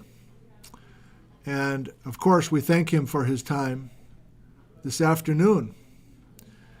We got a late start due to that network being down on campus, but I think I do want to go a little bit further with you. If you want to stick around, we have almost 900 folks still with us watching live. And I want to add a few details that I wasn't sure we were going to get to with Vic, but this is maybe just a way to double back on a few of the concepts that we were playing with today. There's pluses and minuses with a unrehearsed, spontaneous conversation. You're never quite sure where you're going to go. And so quite often I have these other things ready to go, whether it's docky or slides, just to kind of mop things up if I feel like we wanted to hit a couple things and we just didn't quite get there. So that's what I want to do before we sign off today. So let's go to Docky here for a second. And, I know what I want to do. So if you felt like, let's say you enjoyed the conversation, but you're like, I never really got to the meat of the meeting or the meat of the papers he was talking about, or what did Stephen Jay Gould write and all that. It's all waiting for you. That's kind of what we've evolved into, where I'm not going through each paper or each article or each Glenn whatever or each Sharon thing or each thing from the Eugene team. Instead, I'm continuing our narratives, and then it's all waiting for you. So let's do that. It's all waiting for me. What do you mean? Well, it's all waiting for you at nickzentner.com. Enter the promo code BRETS, and you can just have yourself a feast. So let's do that first. It's been a while since I've gone here even to show you some of these resources. A Bryce sighting, really? That guy? Okay. So, yes, this is episode S, 1, 2, 3, 4, 5, 6, 7, 8, 9, 10, 11, 12. That's probably a record. And you'll notice that a handful of these are written by Dr. Victor Baker.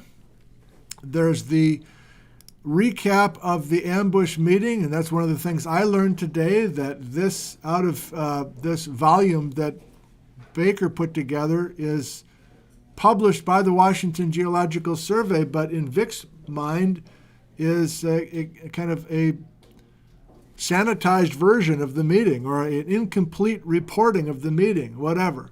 But you can go there for the specific details. I was almost going to say it, but I decided not to.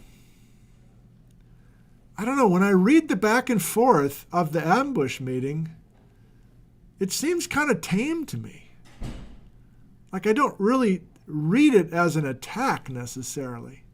It's a scientific discussion, and I don't know, the tone might have been totally different than the room, but Bretz gives his long presentation. Each of the 6 USGS people speak.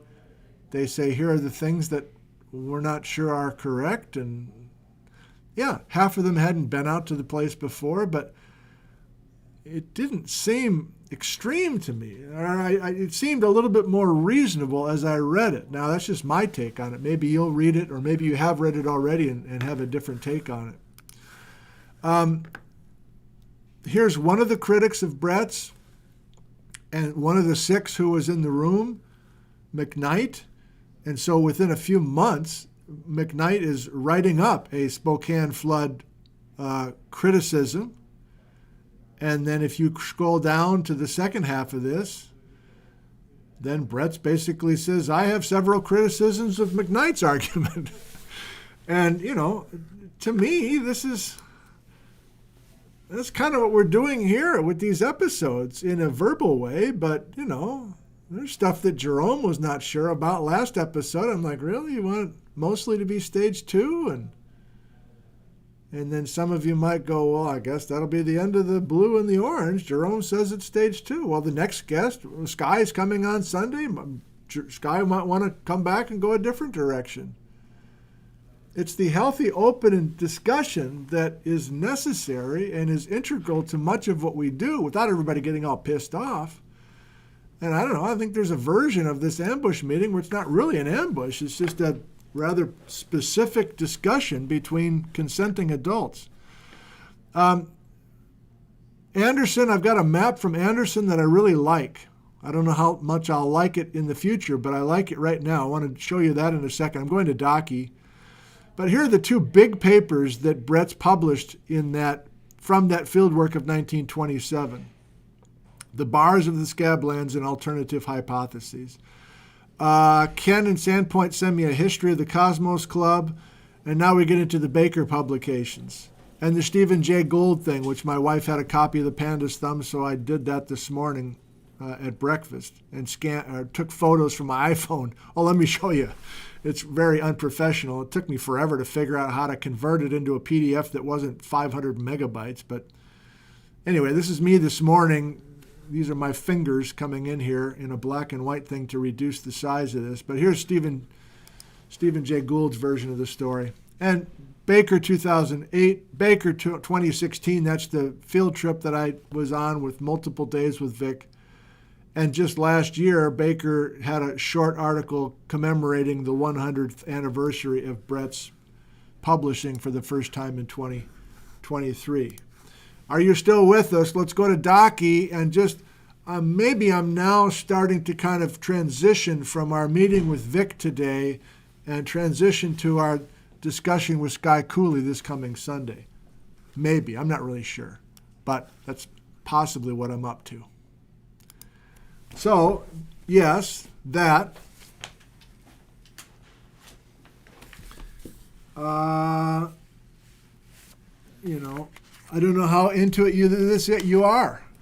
Like, are you really going like I am and dog-earing things and writing stuff in the margins? I mean, Brett's has got 200 bars that he revisited after the ambush meeting that summer of 1927, and he featured 40 of those bars, those gravel bars, in this paper called Bars of the Channeled Scabland. It is a masterpiece, as Vic points out.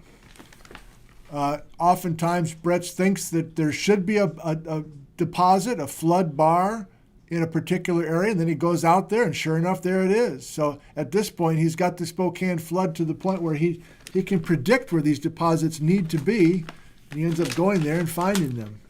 There was all sorts of stuff I was going to summarize there. Let's not bother.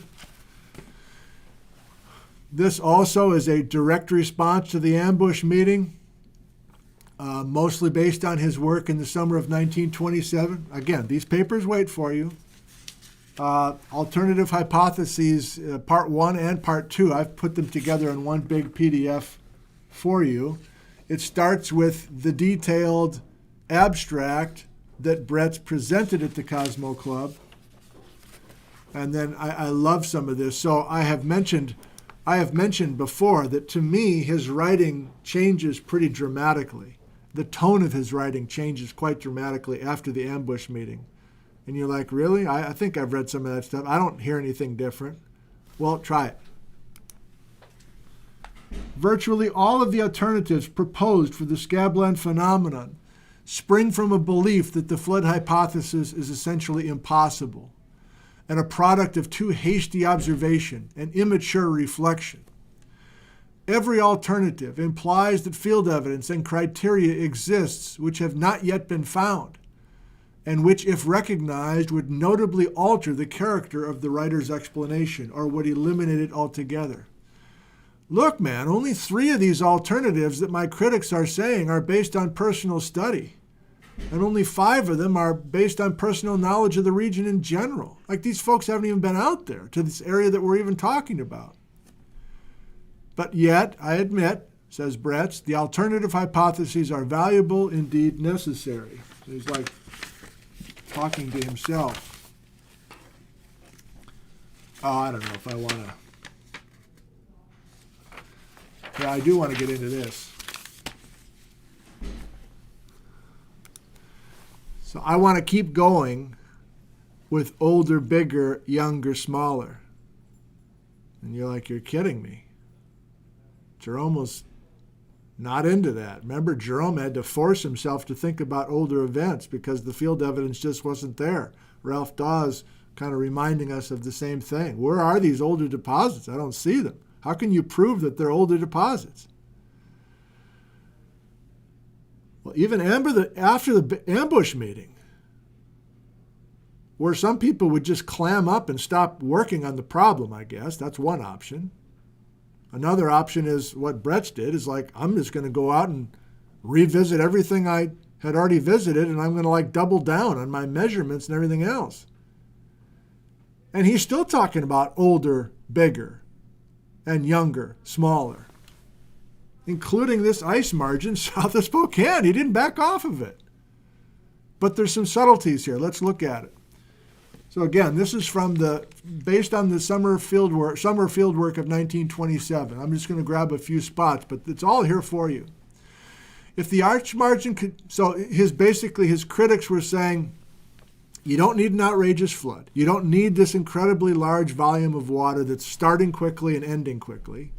You can do this by just constantly playing. Bretts, we're USGS people. We're the experts, okay? All you need to do is get this running water in different channels by continuing to play with where the ice margin is. Bring the ice margin down, and the water's going to skirt this way. Bring the ice margin back, and then it's going to skirt this way. In other words, you're just going to have a moving fire hose but the fire hose is going to continue to swirl around on the ground based on where that ice margin is, assuming that the water is coming from someplace to wherever the water is coming from, we're just going to keep moving the fire hose. We're not going to have fixed fire hoses shooting out from underneath an ice front. I'm putting words in the whatever. So Brett says, look, if these ice margin could be shifted, that only one or two of them operated at one time, making them sequential in development, the flood scheme would collapse. An examination of this conception is not an office task. That's what I mean. He's not even talking to us now in these papers. He's talking directly to these 6 dudes in the room. A year later, he's steaming in his office, his home office. This is not an office task.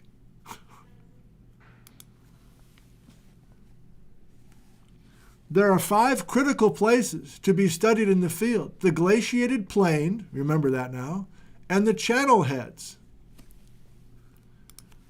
This has been a big area of interest for us, at least me. The basalt plain, where in previous papers, Brett says that the ice plowed the loess away. Do you remember?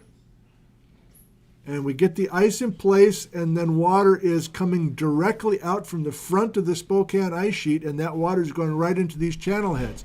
Does he still love that idea after the ambush meeting? Restudy of the glaciated plain north of the channel heads has shown that earlier statements concerning the moranic records of the ice edge are correct. There are essentially none. So he's having fun now. He's like, I said, there weren't big moraines before. There's still no big moraines. I'm not changing there. And yet I still think there's an ice sheet south of Spokane. He goes on. There is moranic topography on Sunset Prairie, just west of Spokane. Perhaps 40 or 50 hills of very boulderly till are scattered over a 12 to 15 square miles. Look at this map. Total relief does not exceed 50 feet. The height of separate hills rarely is more than 30 feet. When mapped, they are only a circuloid group surrounded by till with even weaker topographic expression. There seems to be no hope of mapping any shifts in the edge of the ice from this evidence. Well, he's got a much more detailed map now of the southern margin, including, ding, ding, ding, the Mondovi Horseshoe. For the first time, it's showing up.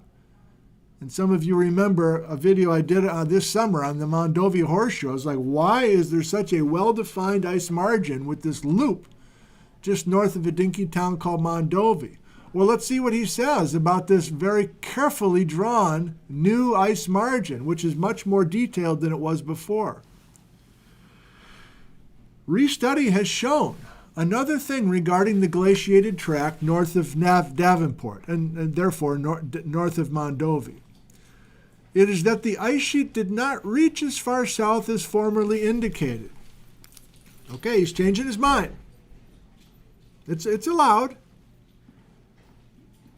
It's not a major change of a person's mind, but he can come out again with the ambush ringing in his ears, and he can tweak. That's what he's doing. He's tweaking where he wants to put the ice margin, knowing full well there's not a dominant moraine. He knew that before. He still can't find a big moraine made out of till. What had been taken in earlier reconnaissance for ice-laid till proves to be berg-laid. In other words, floated in on icebergs. The divides between the north draining canyons previously unvisited, so now he's admitting he didn't even visit a couple of these places where he had his ice margin drawn, were found to carry scarped relic hills of loess, many of them 50 feet high, some with 75 feet high, separated by channels, some with scabland floors. The channelways across these divides are roughly transverse to the divides and canyons. The altitudes of the scarp bases, in other words, the loess scarps, checked as carefully as possible in the absence of a topographic map, are with few exceptions higher farther north. Some channelways, when traced southward and southwestward, lead to the northerly walls of the canyons on which deposits of coarse angular basaltic rubble obviously swept out of the channels. The combinations of features here is remarkable. I got to get over there. I may be disappointed like I did last summer. I went over there, all I saw was a bunch of wheat fields. It was a subtle landscape. But I continue to be fascinated by this ice margin and the evidence that exists or the evidence that we're lacking. I want to continue talking about it and thinking about it with Sky on Sunday.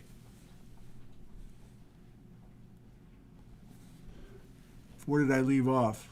The combination of features here is remarkable. The Lucial Hills have not been glaciated. Floated erratics have been found among them, but not above 25-60 feet elevation, above tide. Southward flow seems clearly indicated. The only conclusion which seems allowable is that the Spokane ice here did not reach the channel heads as formerly mapped. Aha! And that there was a broad sheet of water flowing vigorously southward across the scabland to become concentrated in the channel heads. The revised map shows, therefore, only 4 separate spillway tracks from the ice. There may have been but 3, though possibly there were 5, separated by higher hills, against the northern slopes of which the ice sheet impinged. Since one of these, Moses Coulee, does not reach northward across the plateau divide, the number to be manipulated with shifting positions of the edge of the ice is reduced to 2 or 3, possibly 4. So we're in the weeds now. Why? Well, I wanted to add a little bit of detail to this episode, number 1. Number 2, I want to show that Bretz is not a stubborn guy. Maybe he was, and just in general everyday life, but we're not even looking at his field notes. We're looking at his published papers, and he's saying, look, I've got a slightly different story. I looked more carefully at that spot. I've got a slightly different story, but he's not abandoning the Spokane ice being in the neighborhood. That's what I'm reading. He's not saying there is 0 blue or orange ice. Okay, I feel like I need to wrap it up. I've lost track of how long we've been going. I'm sure you can tell me. Let's do a little bit of Docky and then we're done. As a way to continue to summarize what we did. So I hope you enjoyed today. Here are new Sharpie creations. Autofocus, please. Thank you.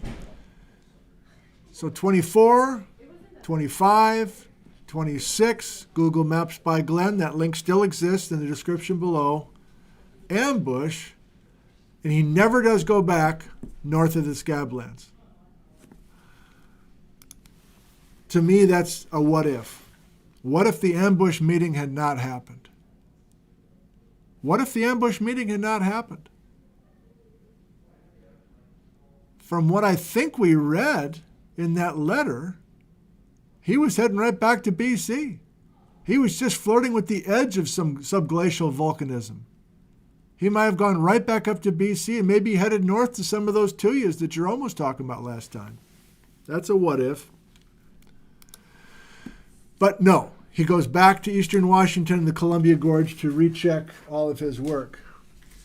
Showed you this before, but I thought this was a very novel way for him to present in his 2-hour time the system as a whole. He kept hammering on this, especially after the ambush. He's like, look, I've got one elegant story. I've got one elegant story that explains all these frickin' features all across the Channel Scablands. All these critics are like postage stamp. What about this? What about this? What about this? And they're like, you're not zooming out, man. You can't see the whole thing. It all works together. It is like Baja, BC, and other things in that respect as well, from past winters. Most people are postage stamp people. Only a few can put the postage stamps together.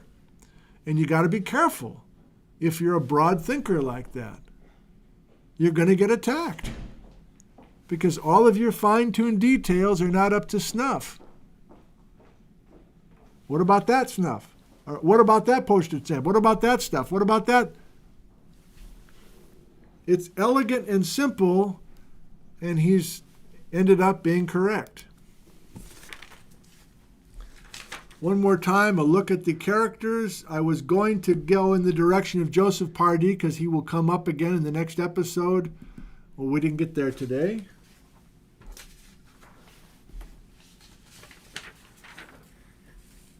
Since we brought Salisbury and Chamberlain back in this episode, at least for me, I wanted to get all this together on one diagram.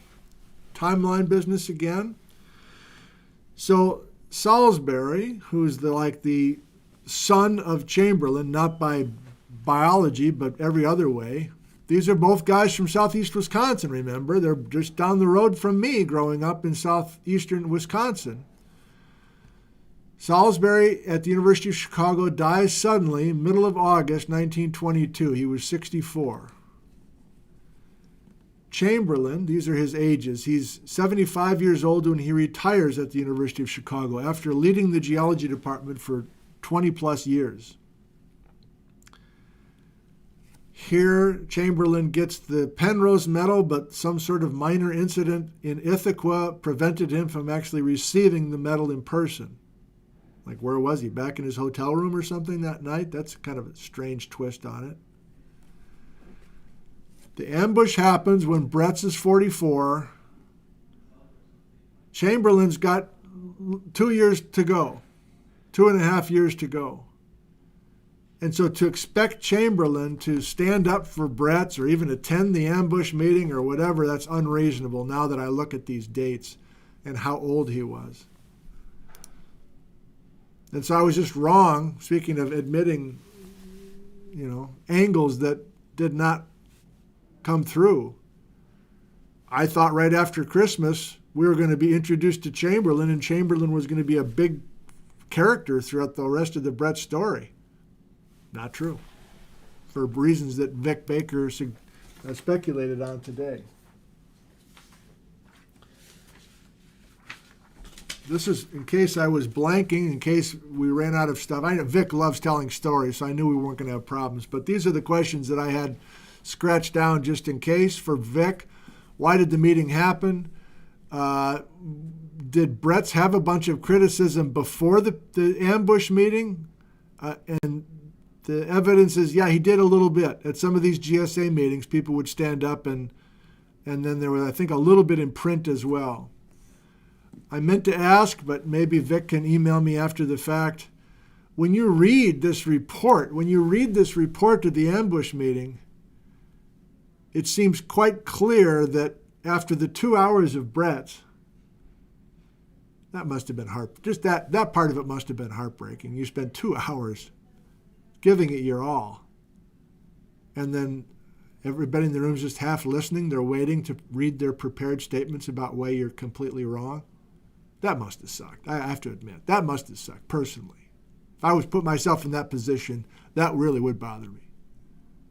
I just knocked it out of the park with a 2-hour presentation, and I wasn't even really talking to anybody in the room. They're just waiting to read their statements. So when you read that ambush document, there's very carefully written statements, and it to me, you can decide, to me, they're written ahead of time. They are premeditated, prepared statements by the USGS men, as Bretz called them. But then Bretz replies to each of the critics during the meeting. And that's also typed out by the secretaries of the meeting. Now, when you read Bretz's retort after the criticism, it's so eloquent, it's almost like he had that prepared as well, but I don't think so. I wanted to ask Vic that. Is that just how people spoke back then? Like complete sentences, no uhs and I don't know. Like, it's just the most amazing, reasoned response. I'm curious if anybody can figure out if that was off the cuff or if that was somehow written too. I don't know. It doesn't even make sense. Vic was rolling. I didn't want to really go to where I wanted to go, but of course I want to know what happened to the Spokane ice sheet. Maybe Vic will send me an email with his private thoughts. And then we're going back to the Glacial Lake Missoula discussion for our next couple of shows. We've got 2 Montana guys coming in the next 2 episodes. And did Brett's ever kind of, change his mind in print? And that the jury's still kind of out on that. I'm not done.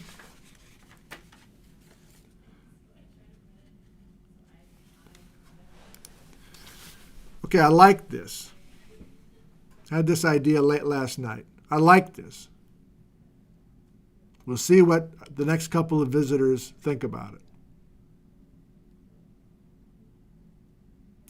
Maybe this discussion of Brett's finding an older, bigger story and then a younger, smaller story, all through his papers in the 1920s, even after the ambush meeting. Maybe it's just a question of where to slot that older story in to our marine isotope stages.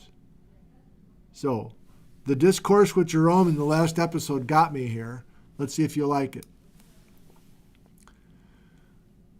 Everybody agrees there's a younger story. You know the color scheme. Red means stage 2. Red means 20,000 years ago. I don't think many are saying that that's a smaller story than an older, bigger one. But if you're willing to just play along and read Brett's papers from 100 years ago, where he does have a distinctly older and bigger story, I want to follow through on this narrative. I've been thinking that the older, bigger story, and this is taking the lead from Brett's, is blue. It is 150,000 years ago. And there's like more than 100,000 years of time elapsing between the older Spokane story, which is a huge story, and the younger Wisconsin story. This is, I think, most true to the word of Brett's. But as Jerome points out, maybe the Spokane flood and the Spokane ice sheet, if it ever did exist and it really was older and it was bigger, maybe it's orange instead of blue, so maybe now we're talking about, this is, what did we say, 65,000 years ago? So maybe the interglacial 65,000 to 20,000, maybe this is not 100,000 years of time between the old and young story, but, 20,000 years, 30,000 years, 40,000 years between the older and younger story. And then possibly, and this is possibly Jerome, I don't know, if you're willing to admit that there are features that suggest an older, bigger story, maybe you cram both of them into the stage 2. And there's hardly any downtime between the older, bigger story and the younger, smaller story. So I like these options as a working series of thoughts. What do I mean there? Well, I think I keep seeing, this is me talking now. This is me talking out of my ass. Sorry, Patrick. Whether I'm in Moses Coulee or Grand Coulee or the Spokane area or can't think of some others at the moment. I guess Columbia Valley coming down south of Chelan. I think Brett's is leading me to this, whether you want blue or orange or even red for the older. Jerome brought this one up as well, and I kind of like it.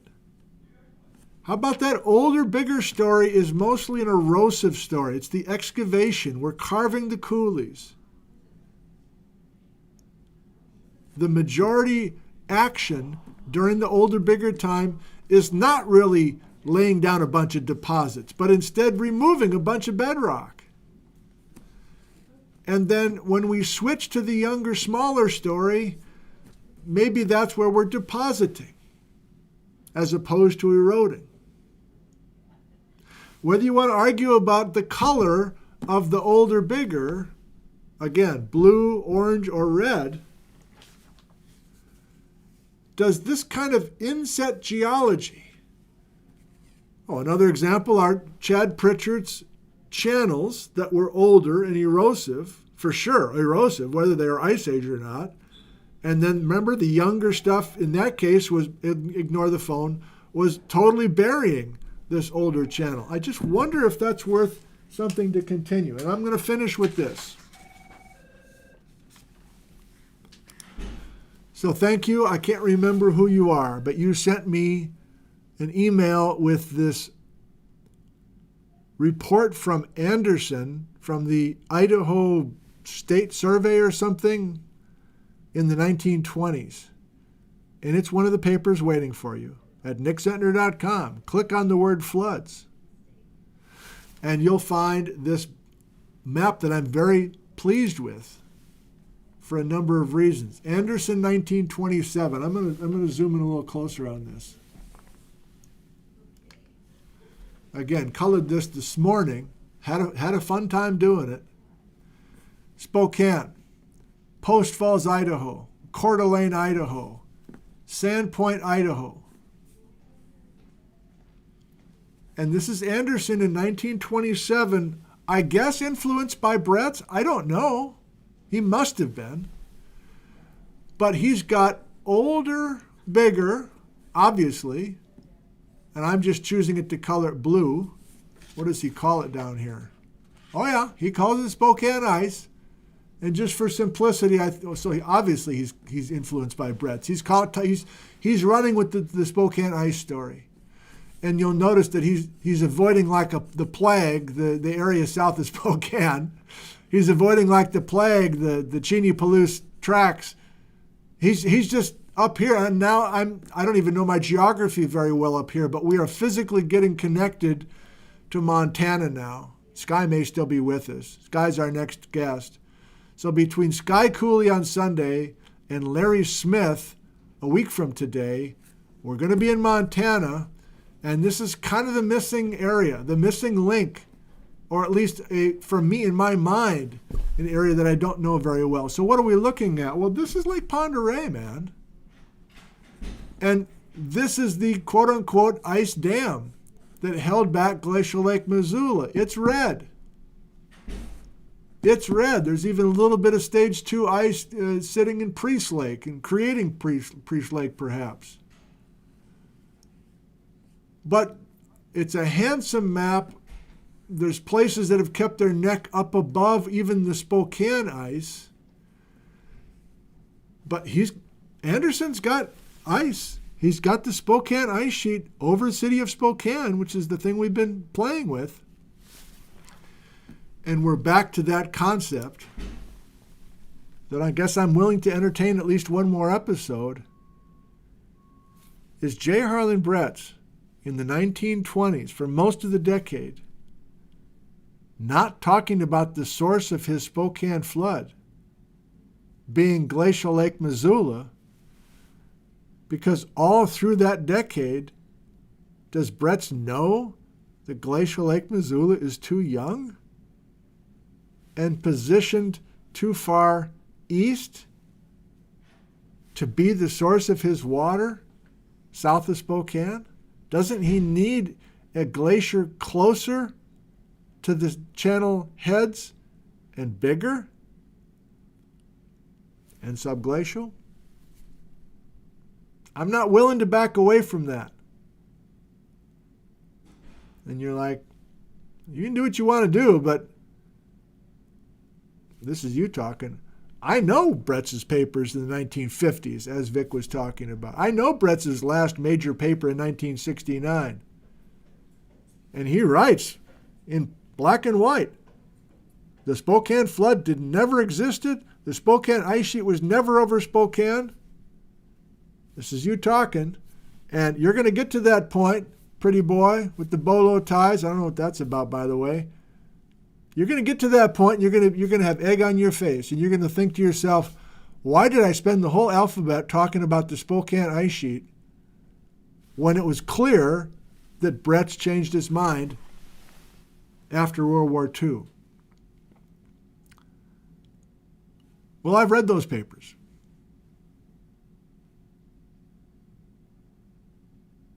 And he's not forceful about backing off of the Spokane ice sheet. Now, you can read ahead on your own, and it's maybe one of those where you're going to be able to hear what you want to hear. We're all guilty of that to a degree.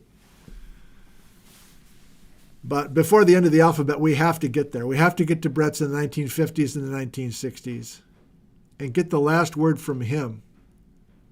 And I personally do not think that he ever got off of older, bigger Spokane ice.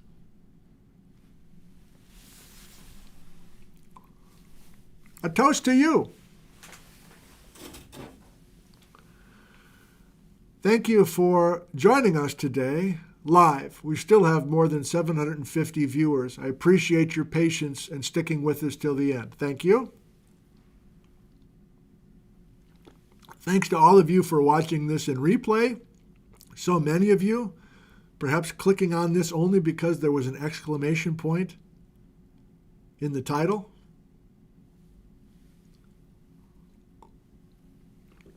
Thanks to Victor Baker for sharing his time and stories and insight and background with us.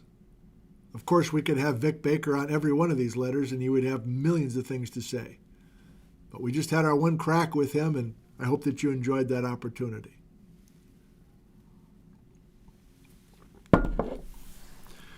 Every one of these episodes, there's all sorts of kitchen scraps with emails and sharing newspaper clippings and other things. You're just going to have to go to the website and find some of those things and have them speak for themselves. Sharon from Malaga, thank you. I get an email I always get an email 24 hours before an episode with that year's news clippings. And I trust that some of you have been reading those on your own. It's only been in the last show that I amplified them because we didn't have any papers to look at. But I want to continue to make sure that you know that Sharon has done so much great stuff for us, in addition to Glenn and Ken and Jody and others. I know I'm wrapping up, but I just realized I might have a couple of key slides that I need to share with you. I think I do. I think they have to be put in here. So I'm playing a trick on you here. I'm about to say goodbye, but let's make sure that this is the letter that I wrote to you, right? This is the letter that I read to you that Brett's wrote to Large 2 weeks after the ambush meeting. That one, and Vic was all ears. He couldn't see it, but he could listen to it. Yeah. I read you this letter, right? This is the first correspondence between Vic and Brett's. Maybe I'm good. So these are the sites that Glenn is showing us for the summer of 27. Oh, yeah. I should put this in here. Let's do it. This is the last thing I'm doing. Psych! That's right, Oscar. Last thing I'm doing. Last thing we are doing. On Sunday morning's episode, Sky Cooley will be with us, and we will be doing Brett's in the summer of 1928 and the summer of 1929, his last two major field seasons out here in the Scablands. There's all sorts of places we will go. We will commemorate Dry Falls State Park. Brett's was there at the opening. We'll be in Montana. We'll be in northern Idaho. We'll be in Wenatchee and Chelan. We'll be all around the margins of the Scablands. I'm talking about Sunday's show. But this final letter will bridge us to there. Let's do it. But this is like a bonus thing at the end. Half the people have left us already because they figured I was just going to blow kisses. That just happened right now. Gotcha. This is from Brett's to Large. Dear Large, my fingers are so... Come on, boy. Come on, concentrate. You're almost done. You're tired. Let's go. Dear Large, my fingers are so nearly paralyzed from gripping crayon that I can hardly write. I'm out of commission, working day and night on 2 papers, one for GSA at Cleveland during the holidays, one for Geographic Review. 3 other projected. Too busy to write for the Pacific Northwest, though I would like to do so. Have been at home just 3 days since October 1st.